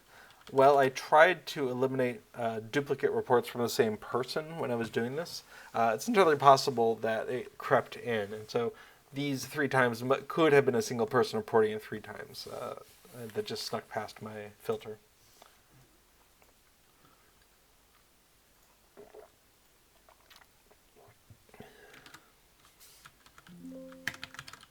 Don't ding it, me, Windows.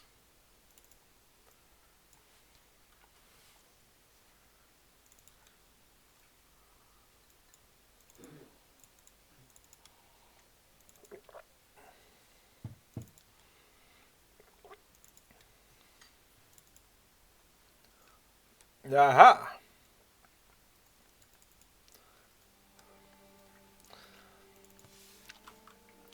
My search in the background finished. This is a screenshot circa 2007. And as we can see, we are indeed in the North Downs level 30 Minstrel.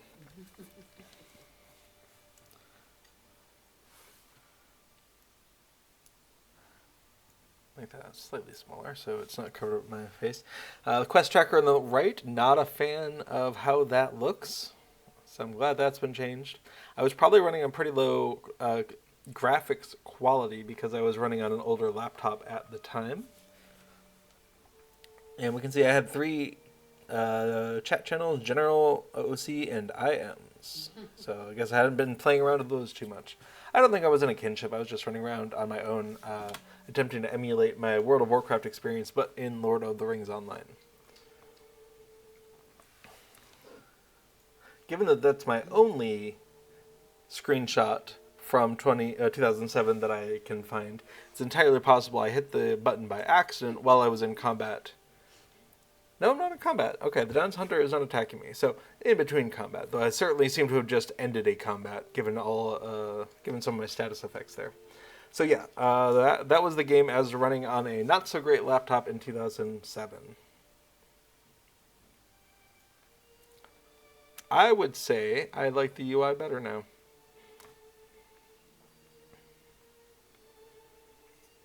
Bonkers. Okay. Well, thanks for the inspiration to go looking for that. I should probably put it in an easier to find place, but I did not. I just closed the window. Okay. So, Conflagration of Ruins. This is a level 10. Hey, there are 6 raiders from the Master of Dungeons. Hello! Welcome to a stream about LOTRO plugins. We are working on the D-Tracker plugin today while standing around in Dol Amroth. Mostly just looking at code, though. So, if that's your jam, come on in. Master of Dungeons says, afternoon all, plugging away! Yes. Okay, so this is Conflagration. This is a level 10.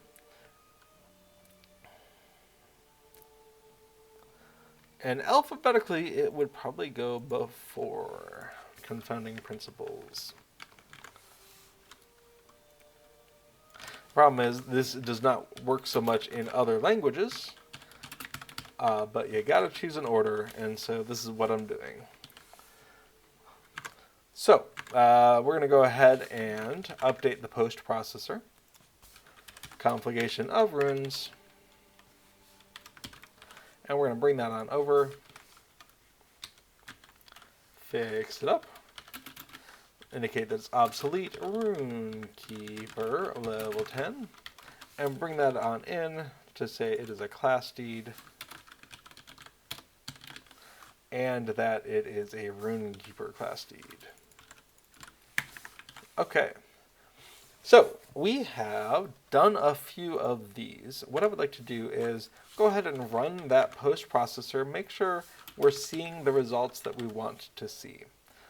So we're going to go ahead and unload that. We're going to come on in and fix up our code generation in Excel. And then come and copy all of these entries back into our list.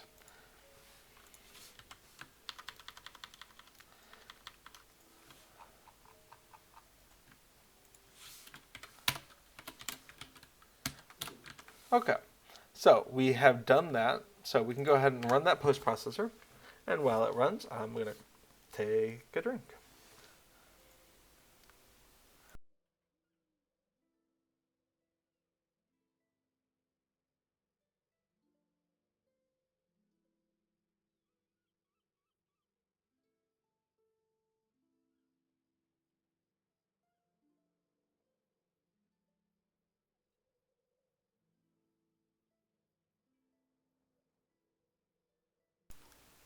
Okay, post processor is done. Let's bring the D-Tracker back up.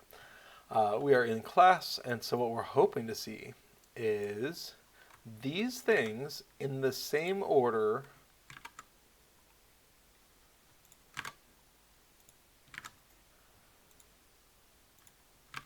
okay. Gotta come down. Okay, so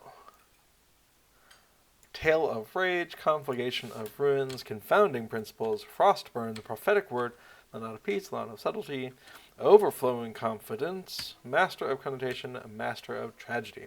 So we're seeing them in the order that we specified. We are seeing them, and just as a note, for anyone who's just joining us, we are seeing them because I've forced D-Tracker to think that I am a Rune-keeper, even though, spoilers, I'm a minstrel.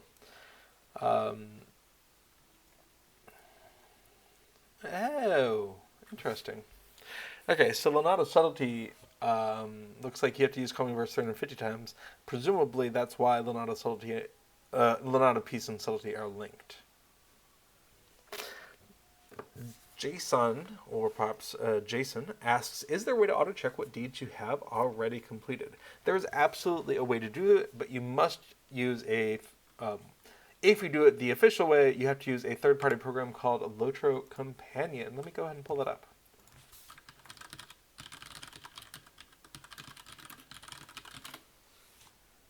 And mistype a URL in the process. Cool. So, if you go to the help page for the deed tracker, which is deedtracker.lifebeyondtheshire.com, up at the menu, there is an import deed completion from LOTRO Companion subpage. There's probably also a link to it from here as well. Import. Maybe not. I should probably add that. So, import deed completion from LOTRO Companion. This tells you where to download LOTRO Companion and includes some step-by-step guides on how to do it. So let's go ahead and follow along. LOTRO Companion has been updated at least once since I put this together. This was last checked in 2021. So the screenshots may be a little inaccurate. So configure LOTRO Companion if you need to. Mine's already configured. Import a character. In order to do that, we're going to do the middle button under MISC. It still is the middle button under MISC, fortunately.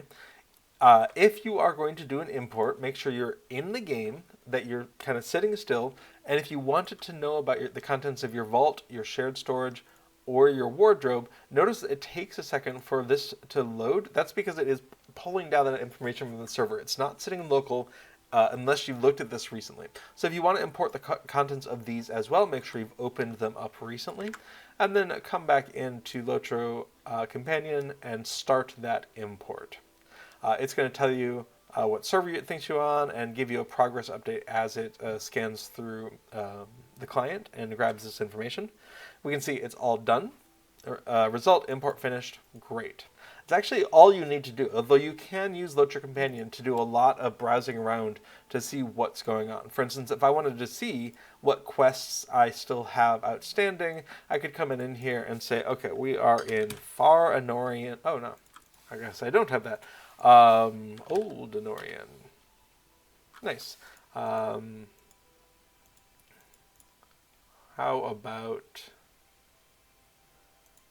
Where do I have quests? Hang on. Trollshaws. I actually have some uncompleted in the Trollshaws that I keep forgetting to go do. So we can come in and say, okay, I just want to know about the ones that have not been completed. I don't care about hidden quests. What quests have I not done? And we can see that if we sort them by level, there's a spattering of them from 38 to 48 that I have not done that I could go back and do. And apparently the House of Isildur is a level 65 one.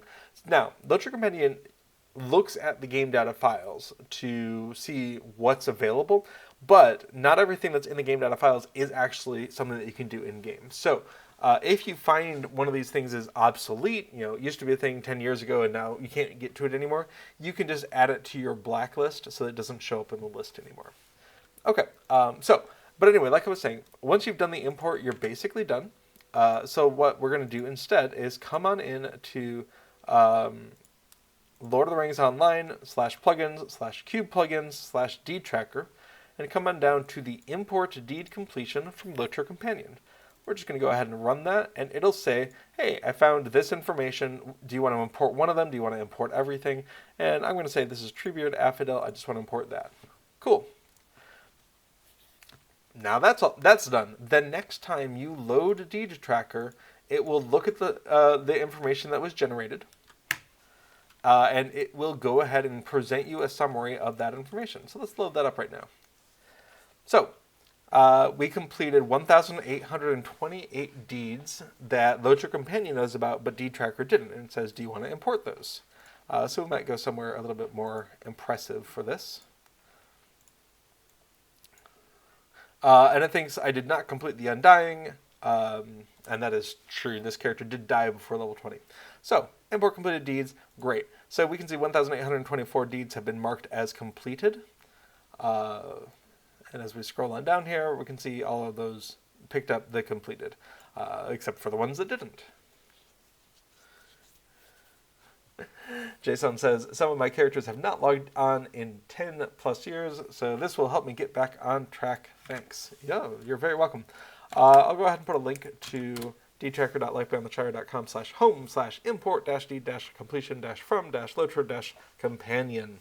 I'll put that link into chat there so you can follow this instructions if you find that useful. You do not have to do this, but I find it much faster and less error prone than trying to manually synchronize the two. But if you have a relatively new character, you're just getting started, and you've already completed a couple of deeds, you can just keep on going. You don't actually have to do the import process if you feel uncomfortable about it or uncertain about it for any reason. For instance, if I've completed, under the covers, I completed the history of the Dunedain and lore of the Cardamom Prince, but haven't yet completed Explorer of Breland. When the game Deed Tracker detects that you've completed Explorer of Breland using my debug code, it'll be like, well, you had to have completed these other ones in order to complete Explorer of Breland, so I'll just mark those off for you. So it'll eventually catch up. If you completed half a dozen deeds in Breland, and then start using Deed Tracker, and then you complete deeds of Breland, it's going to be like, cool, then you must have done the rest of these things as appropriate. And sometimes there's a few mistakes in there. Apparently I made one of those for the hardtack event, but that I'll have to fix. But anyway, that is how you do the thing.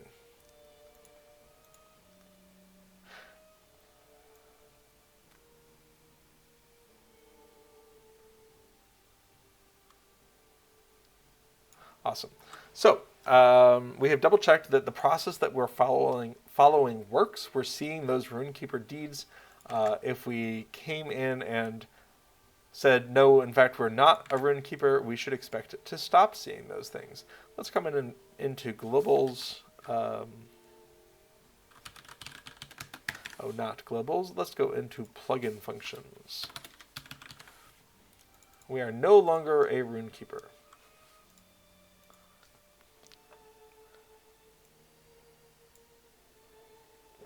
Excellent.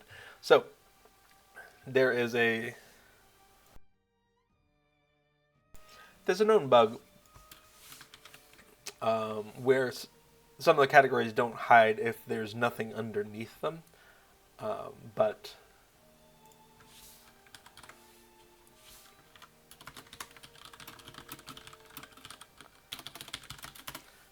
it'll be close enough. Okay.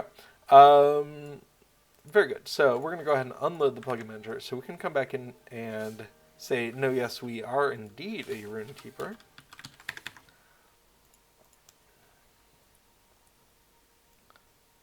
And these are back. Awesome. We are making great progress. We are, however, almost 2 hours into this stream. So I'm going to try to work through a few more of these.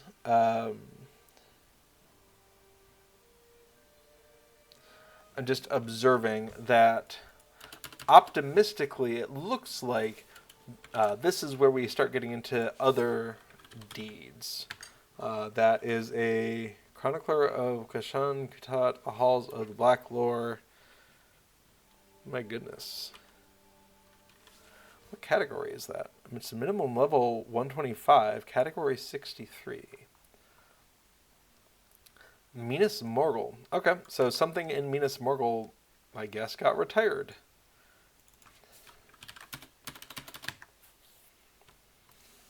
Or I thought it wasn't available, and it is.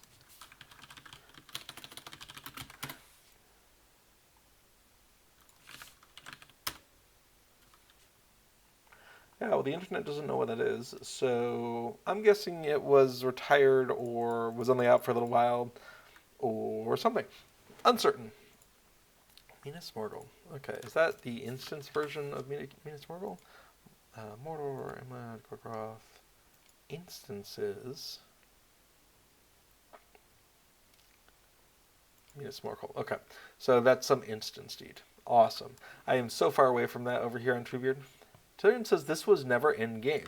I don't know what to tell you. Someone sent me a log that says they completed it. Three times I received that deed ID as being completed. Now, it's possible they could have marked it completed in LOTRO Companion. So it says, if I recall correctly, it is killing all the possible enemies in the library.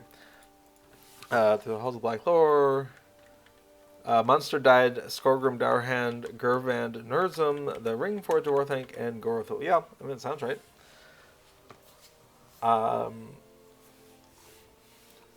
Yeah. I mean, that's sort of the problem, is I am reliant on people telling me what they have completed. And I've received a report 3 times that someone had marked this completed in LOTRO Companion, and yet,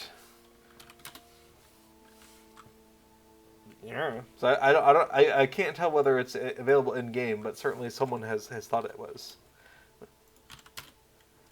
I'm actually looking in the background here to be like, okay, who sent this to me? It's probably someone on Discord.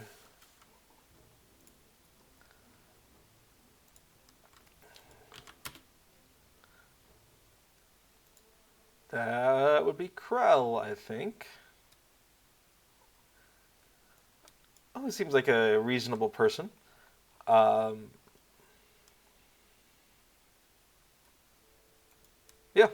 So I got a menu report from someone on the plugin Discord. So I guess it was in the game for a hot second. Okay, so we're going to go ahead and do a few more of these Rune-keeper ones. Not worry about the ones after that for this stream. And we can see after that one, we jump into ones that have been only reported a single time. And these are usually emailed reports. Someone kindly sent me that little output to my email so I can address it. Okay, well, let's come on in here. Scathing retort. It is a Rune-keeper level 40. All right.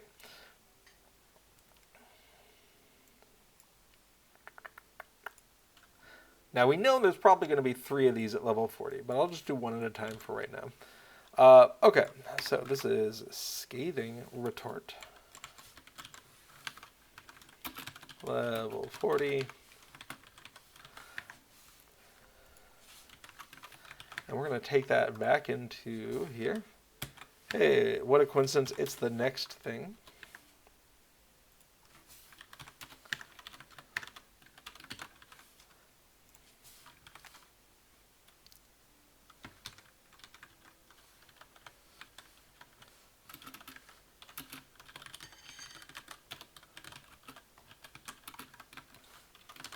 All right, and then we'll just take it to where it needs to go.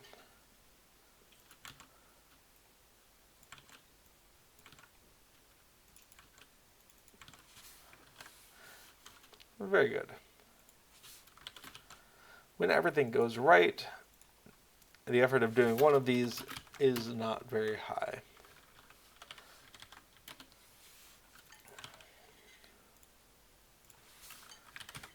Next one, Writ of Blazing Fire. This is minimum level 20. And possibly the last level 20 that we're likely to see. These usually come in sets of 3.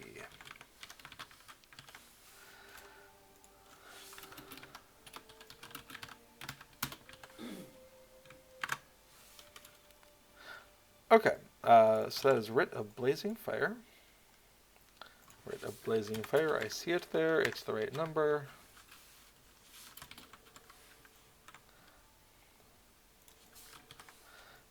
Coming in. Say it's obsolete, and then Rune-keeper level, and I think I said it was level 20. I did. Good job, me. We're going to go ahead and copy that over into these 2 places. 5.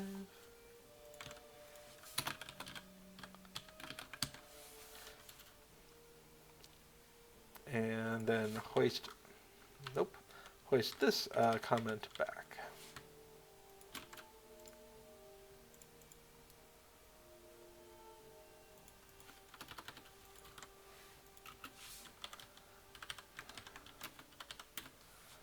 Okay, moving on to the next one.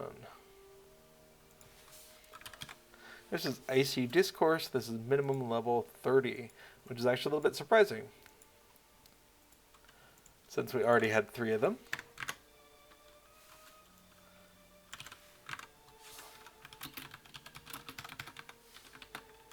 But who knows what used to happen in the crazy young days of Lord of the Rings Online. So we're going to go ahead and grab this. We can see Icy Discourse is sitting there next.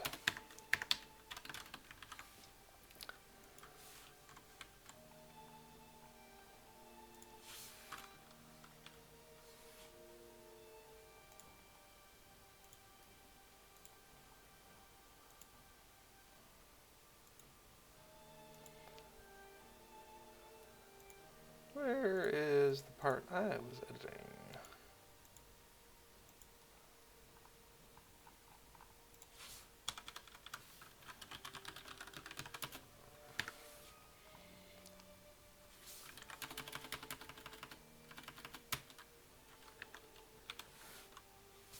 No.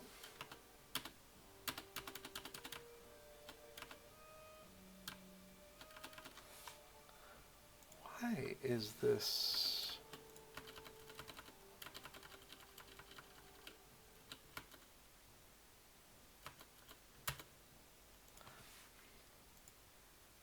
Bunkers.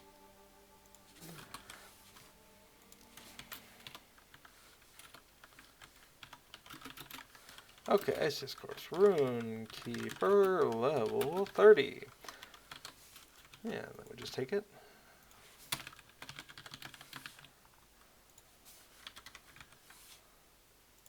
Fix it up. Backport that comment, so we know it's done. Okay. 66.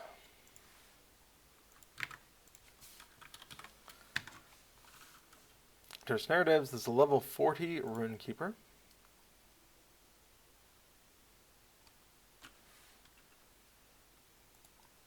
We've only got 1 level 40 so far, so that helps fill that in.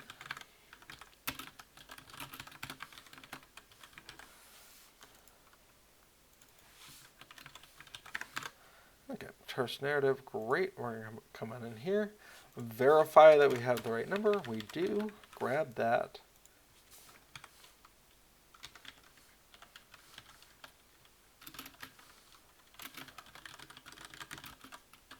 I think I said that was level 40. I did.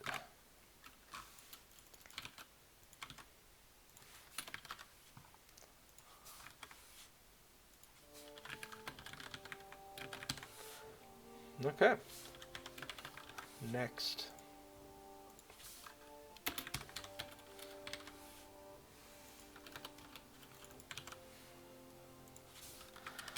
Memorable Prose, Rune-keeper level 10.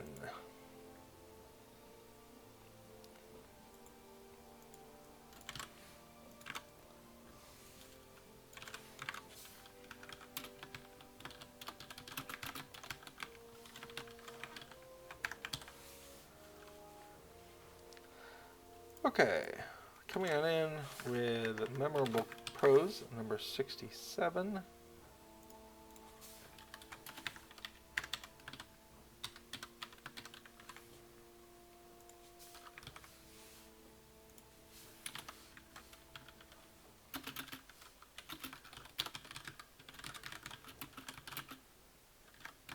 I think I said. I did.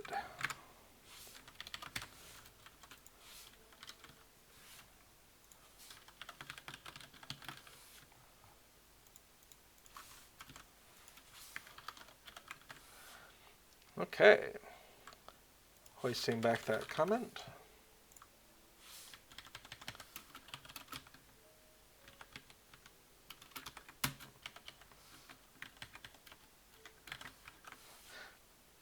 On to 68.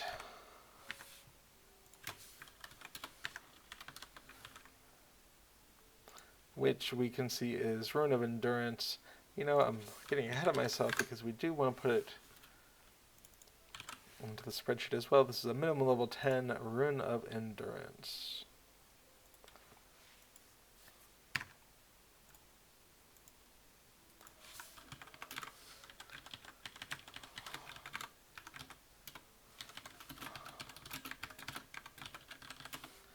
Okay, so with that number, now we can go ahead and yank it on out.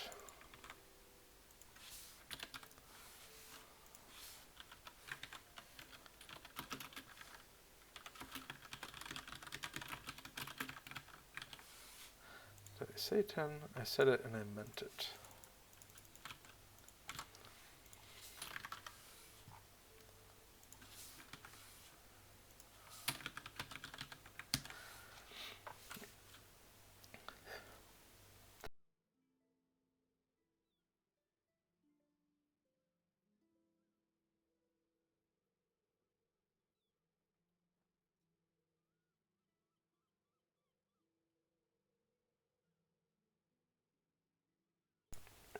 Okay. I think my throat is telling me that it's almost time to be done here.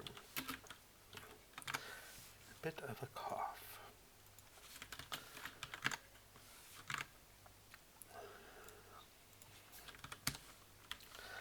Okay, well, good news is we only have a couple more of these, and we're on our way. So this next one is Author of Exaltation, which is a minimum level 50.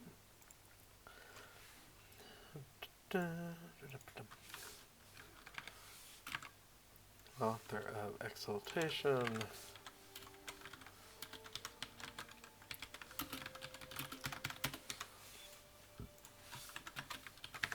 All right, we can see it is here, and we're going to go ahead and hoist it out.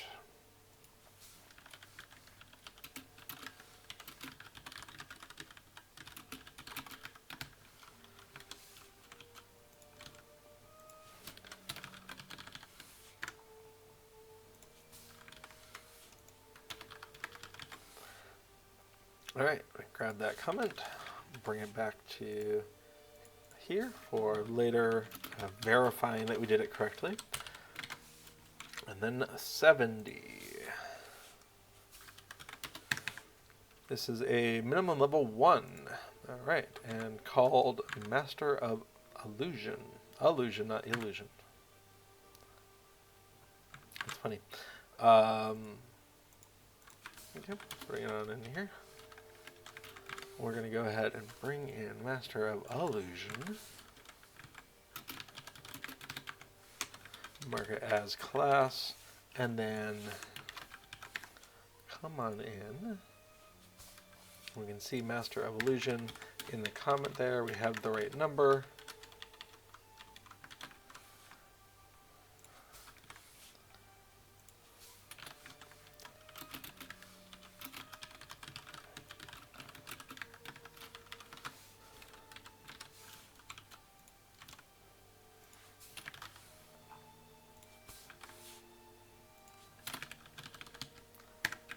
Whoops.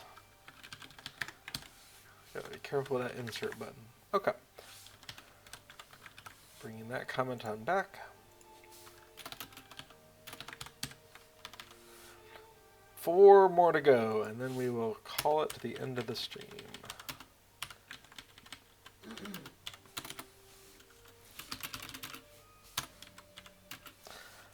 $71. Hey, little one. What you do?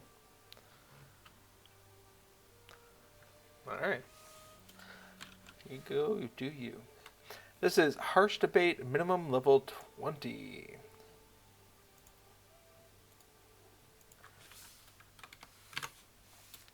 Harsh Debate. Level 20. This is a class deed. Great. So we're going to come on in and find Harsh Debate. It's right here. We're going to pull it over.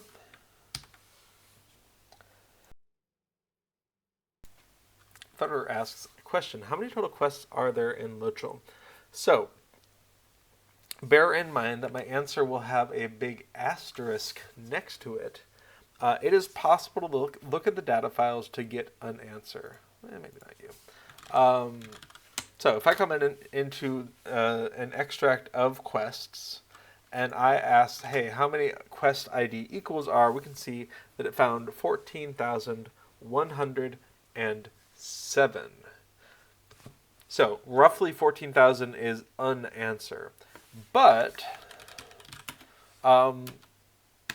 there are numerous quests in here that say hidden equals true.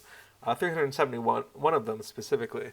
And these are quests that you are not expected to be able to pick up and complete currently in the game, although you may have been able to do that in the past. So if you were to start a fresh character right now, you would expect minimum 371 of these are not available to you. Also, there are class-specific quests. Maybe I won't show completed because that can cause problems on my machine. So there are minstrel quests, and there are guardian quests, and there are mariner quests, I'm sure, and Bjorn quests. And so each class is not going to have access to those quests from other classes. There may also be some race-specific classes. Race-specific quests. There may also be vocation quests. In fact, another vocation quests. And while that's a little easier to do nowadays than it once was, anyway, all that being said, that absolute number of 14,000 is going to be a little bit smaller depending on which character you are playing, what class, what race, what vocation you have chosen into. And so you can expect it to be a little bit under that. It might be 13,000 is a better number than 14,000. It's still a very large number. It's a 5-figure number. Thoder says, awesome, questing is so much fun in LOTRO, better than any game I have ever played. I'm glad to hear it. I really enjoy the world of Middle-earth. I find it easier to latch onto than some other bespoke fantasy worlds. And this is not meant to start an argument or anything. I have played World of Warcraft, I have played Lord of the Rings Online, and I enjoy the story and world of Lord of the Rings Online more for me. It just felt a little bit more meaningful wandering into the Shire and getting to experience that than some of the areas in World of Warcraft. But my experience of World of Warcraft was coming out of having played Warcrafts 1, 2, and 3. And so I did get some of those same vibes of, oh, I'm at this place, and, oh, it's that character. I remember that character from this level in Warcraft 1. And, like, you can get that sense of recognition of, oh, I'm able to immerse myself in this game, the story and world of which I have experienced in other properties or books or whatever, and that's really cool. And so it's possible to get that in World of Warcraft. It's possible to get in Lord of the Rings Online. For me, it was just a better fit in Lord of the Rings Online. So, your mileage is going to vary how much you like a property. And definitely this is not meant to be like a comparison like one of these is better than the others. But I found World of Warcraft resonated with me in a way that Little Red Head did not. And I suspect that's because I had a lot more experience with other parts of the Warcraft world, that series of games that came before World of Warcraft than Little Red Head did. Just different experiences. But that meant when I was coming in, I was like, oh, it's Azeroth, oh, it's this and that. And it's been 15 or 20 years now, so I don't remember all of the things that I would have recognized. But it's like, it's that place from the thing, right? You get that a lot more if you have that prehistory leading up into that MMO. And I have a feeling that's why some MMOs just haven't really grabbed me, where I've gone in there and it's like, I don't know what this world is or why I should care. Thunder appreciates the LOTRO lore also, and has played World of Warcraft. Great, yeah. So we're coming at it from similar places. So that's the answer with the asterisk is roughly 14,000. A few hundred of which will never be available to any given character, so call it in the 13,000s as a rough guesstimate. Deeds can also be measured in this way, where there's 5,000 deeds listed, but some of them are class deeds, some of them are race deeds, some of them are hidden. Of those 5,000, only 26 are marked as hidden, but I'd be surprised if there aren't more that are just practically not completable at the time. That's the whole point of what we're doing with this update right now for D-Tracker plugin. Little Redhead says, yeah, I didn't have the same game vocabulary to manage my own way around World of Warcraft. And that is the point for anyone who's approaching an MMO for the first time, is it is going to draw on conventions that you may or may not be familiar with. World of Warcraft didn't exist in a vacuum. It was a response to whatever it was. EverQuest? No. Whatever it was that came before it. And so it was speaking a language that a lot of players were coming in knowing. And if you hadn't played an MMO, you had probably played some sort of role-playing game that was not MMO, or you had played this other game that they were like, oh, of course, spacebar is jump. Spacebar is always jump. If you don't know that spacebar is always jump, then you might not even think to press it and to see, oh, yes, I can jump in this game. So everyone's kind of coming at games with their own past experiences that inform how easily they slot in. I picked up a new game called Valheim over the summer last year, and I have spent a lot of time playing Valheim, and I found the controls incredibly frustrating when I first got in there, because you equip a hammer to build things, and then when you have selected the thing to build, the thing is just there on your screen, and you can't get it to go away unless you know what to do. And I was like, okay, I'm stuck in this mode where there's a big wall in front of me now. This is really frustrating because there's also something attacking me. What do I do? And it took a while to develop that new muscle memory, that new expectation of, you can put the hammer away by clicking the same number that you used to bring it out. So if you click 7 to bring the hammer out, you click 7 to put the hammer away. And when you put the hammer away, the preview of what you're trying to build also goes away. It's fine. It feels natural enough now that I've done it a bazillion times. But for the first 2 hours, I found the game incredibly frustrating because it wasn't using some of the same vocabulary that I was used to for how to interact with the world. So, yeah. I don't know. A tangent there, I guess. But thanks for the question. Yeah, approximately 13 to 14,000, depending on how you measure it.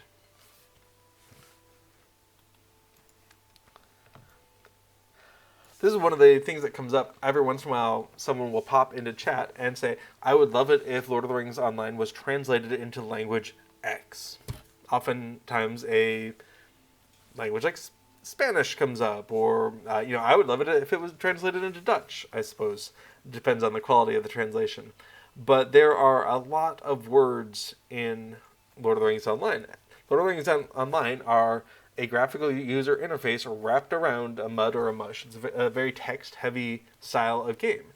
Everything is text. You talk to an NPC, it's text. You get a quest, it's text. You complete a deed, it's text. There's a lot of text in the game, and it is one thing to continue to support German and French as you go. Every time you add a new thing to the game or a new thing to the website, it needs to get translated. But to undertake the job of going back and translating all of that old stuff into a new language and then keeping up with it going forward, it's an incredible undertaking. It is bonkers how much stuff there is in the game that would need to be translated. And currently, they have that overhead of, we would like to put out a newsletter. Well, we support German and French, so in order to not have those players feel like they are second-class citizens, we would like these all to go out at the same time. But if it takes a day to translate a thing, that means if it could have gone out on Wednesday, it's going out on Thursday. Because Wednesday it's ready to go, then it gets translated into German and French, and so Thursday can be posted in all three languages simultaneously. That is valuable to some part of the community who wants to feel like they're a full participant in this game, but it does slow things down just a little bit. I don't know how long it actually takes to do these things. Maybe it's an hour. But there is a measurable impact on the release of the game because they're going through this effort of simulcasting it in English, French, and German. And it's just, there's so many words in a game like this. But it's the nature of the format. Okay, where were we? We were looking at harsh debate. And we'd just gotten started when we had that question. So thanks for that question. Rune-keeper level. But I have completely forgotten what level this was. Nope, not that one. Not that one. Harsh debate level 20. Okay.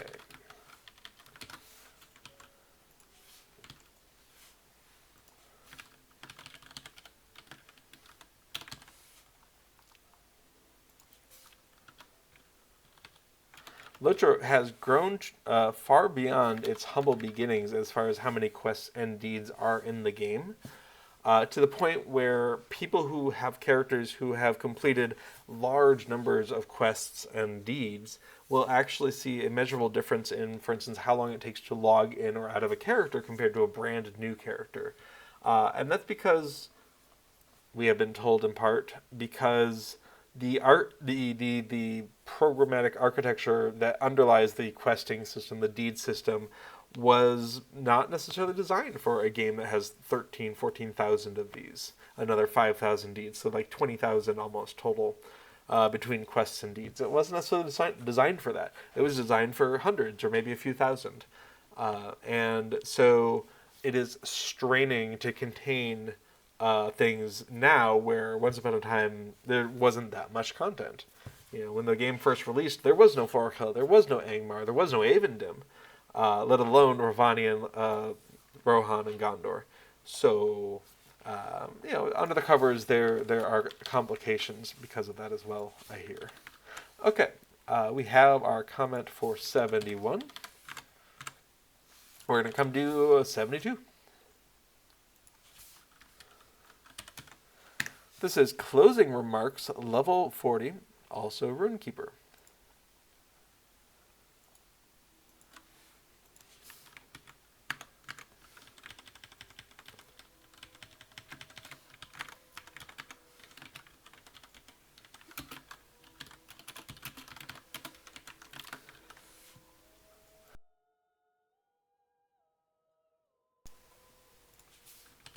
Okay, we're going to come on in here. We're going to find closing remarks. We can see Thunderous Words and Winterstorm are likely to be the last two, since they are next in line.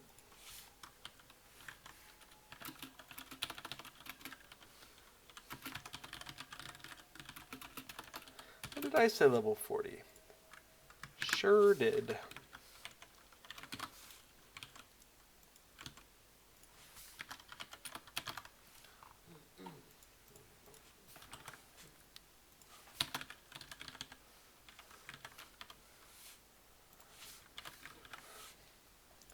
Okay, two more to go, and then we'll do a post-processing render. We'll double check that all these exist. When we'll call it done, delete them, and commit all of this into source control. And then we'll be done with the stream as well. So this next one, Thunderous Words, as expected, is a minimum level 1.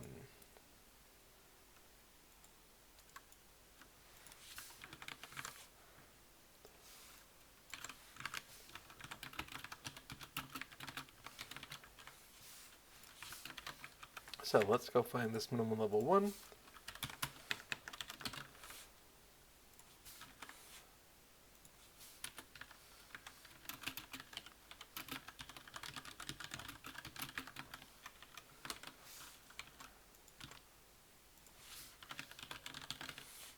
If I were being particularly pedantic, I might try to sort these things in the same way by level and by first letter. But as Taliran pointed out, several of these things I think I can get rid of programmatically. So these long lists in code, I hope, don't have a long future. So I don't want to spend too much time polishing the brass on the Titanic, as it were. Okay, so that is Thunderous Words. And the presumably last one, Winterstorm, mid-level 1.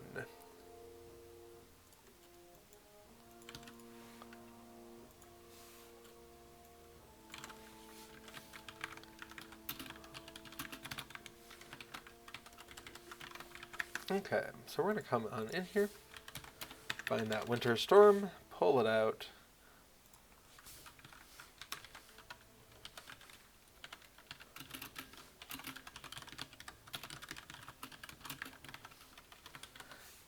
And put it on in here. And on in here. Here's a quick visual. 60, 1, 2, 3, 4, 5, 6, 7, 8, 9, 7, 1, 2, 3, 4. And 60, 1, 2, 3, 4, 5, 6, 7, 8, 9, 70, 1, 2, 3, 4. Okay. Everything is as expected. So what we want to do is take our updated structure here, make sure that our code generation is restored. Hey, little one, are you taking little redhead's seat?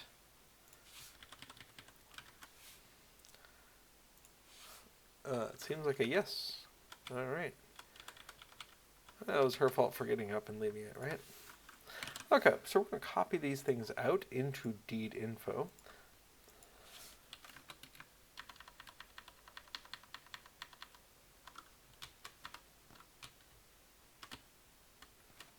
We're placing what's in the class section.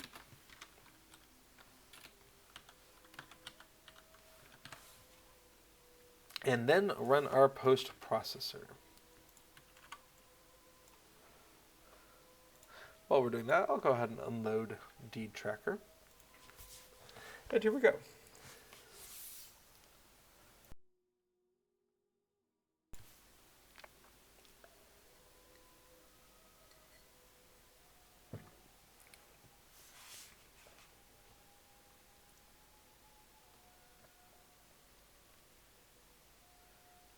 All right, post processor is done.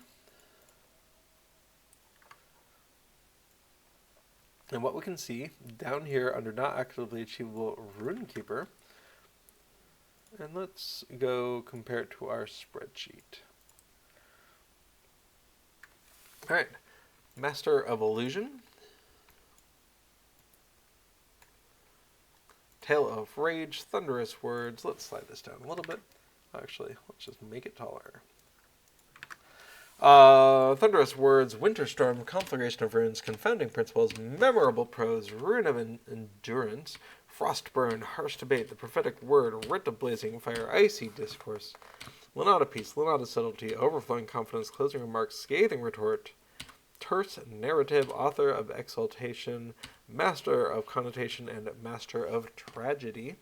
And we can see they all have the obsolete marking on them. And if I go ahead and tell it I am in fact not a Rune-keeper, crazy, I know, we should see none of them. And we see none of them. So they're all marked correctly as Rune-keeper only deeds. They're all in there as obsolete deeds, which means that if we turn off seeing not actively achievable deeds, those should also disappear. Let's give that a view here. Hide not actively achievable deeds. Great, they are hidden. Do you have a note? I do have the note in the to-do that these are not hiding the way I want them to. And I do wonder about that, because if I come into instances and say hide not actively achievable, the category does still show up. Need to do something about that. Okay. But that is for later. Cool.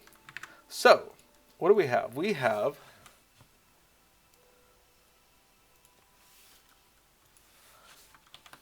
looked up the information for each of these deeds. We have pulled in what we need in order to allow an import from LOTRO Companion to find these things. And we're going to go ahead and delete all of that. So that leaves these remaining entries. And you know what? I might just go ahead and use Sublime Text to reformat those a little bit. So we're going to find all the comma spaces, make a new line out of that, find all the double new lines, make a single one, and we'll go ahead and add on the end of all of these the comment that we're expecting. Okay. So we're going to go ahead and do that instead. So these are the outstanding ones, and as we saw, when you get into a series of these, and we can see 47, 48, 49, there's probably some class ones in there, 60, 61, 62, 3, 4, 5, 6. I think we're going to see some more of these class deeds in action. In fact, let's verify my assumptions. Nope, well, that's Explorer. Fascinating. Oh.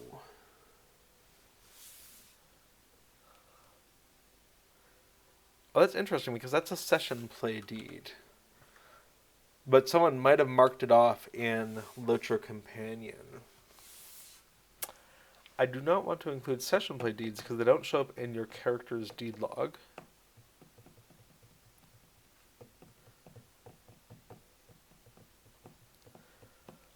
But if someone... I think Deed Tracker might benefit from a list of things that we know people could have checked off in LOTRO Companion, but we're not going to report it as an unknown deed. We just don't believe it should be in Deed Tracker. Okay.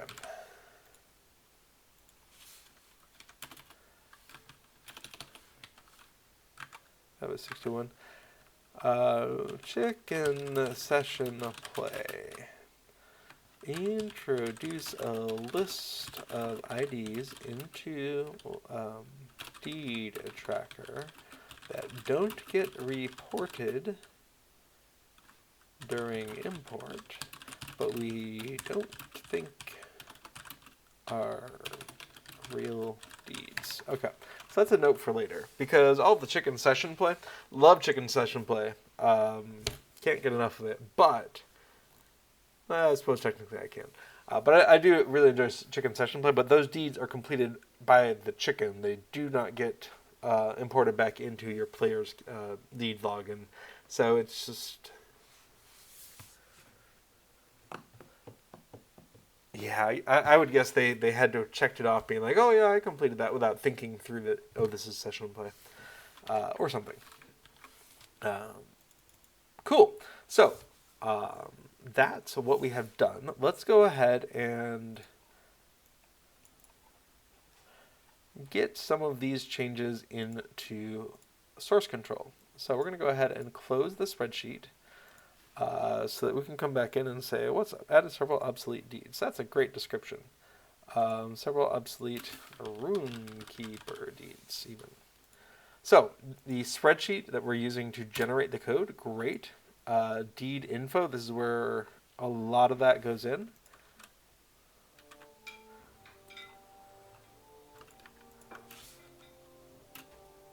We'll deal with that later. Okay, so we can see, yep, those got marked as Mariner. Awesome, I assume. We have these things. Great. So that's great. Deed categories. When we make category changes, this is a manual process still. It is... Nope. Deed categories, English. We need to pull this change in. So this is line 171 into the others. 171. But because this is such a well-known thing, a Rune-keeper, we can dip into the files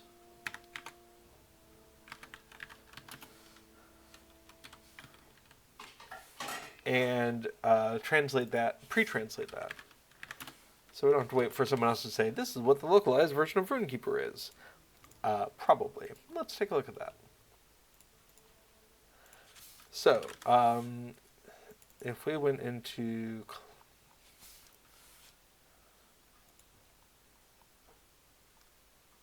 classes, let's take a look at that.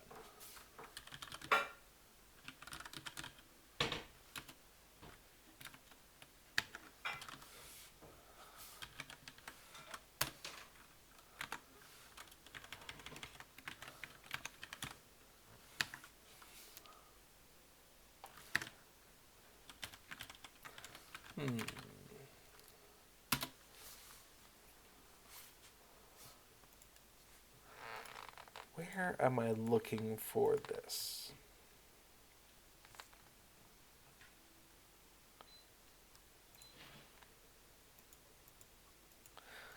I would have thought classes.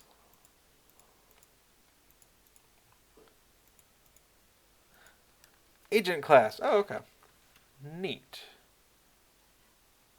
Maybe. Okay, so this is 193 in agent class. So let's go into German. 193. There we go. So we're going to go ahead and introduce the German translation here. Rune-keeper, okay. Let's find the French version of this. 193, Guardian of the Runes.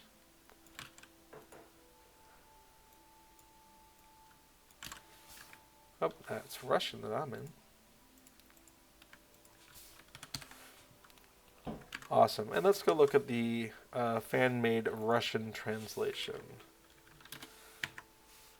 Which is proof that if you care strongly enough to translate the game, apparently there's a way to do it. Don't even need SSG. Okay, so we can pre-translate those categories, and that makes sure that they're available. Let's take a look here. Okay, so Rune-keeper, Rune-keeper, Rune-keeper, Rune-keeper. Deed data. This is auto-generated from those data files and everything else. And we can see these all have the subtype Rune-keeper. They're all obsolete. They all give LOTRO points. There's some minimum levels in there and some names. Okay, great. That's German, English, French, Russian. Names to ID lookups. This lets us detect something in chat and then figure out if it's an actual deed we care about. Deed objectives. This is how you have that hover over information. And our to-do file and our plugin functions. We don't want to commit that. So we go, 19 files. That's all it takes. And we push that off into the cloud, quote unquote. Okay. Dunk, dunk, dunk. Dunk, dunk, dunk. Very cool. Okay. I'm just checking chat, see if any last minute questions, comments, concerns came in. I am not seeing anything. So cool. That's what we did today. We railed about ChatGPT for a couple of minutes, then we added some obsolete deeds into LOTRO, into the deed tracker plugin for LOTRO, and those are being added based off of actual users sending me information that says, we imported something from LOTRO Companion thinks it's complete, but we don't know what it is. We don't recognize the ID. Now, as I mentioned, you can mark something complete in LOTRO Companion even though you didn't complete it. So I do want to be sensible about things I'm adding, like the chicken session play. Not going to do it, but I do want it to not appear in that diagnostic message. So that's a task for the future. And let's see. With that, that's everything we're going to cover today. Thank you so much for joining me on this exploration of LOTRO plugins. I do hope to see you here next week. And until then, keep plugging along. All right, bye-bye now.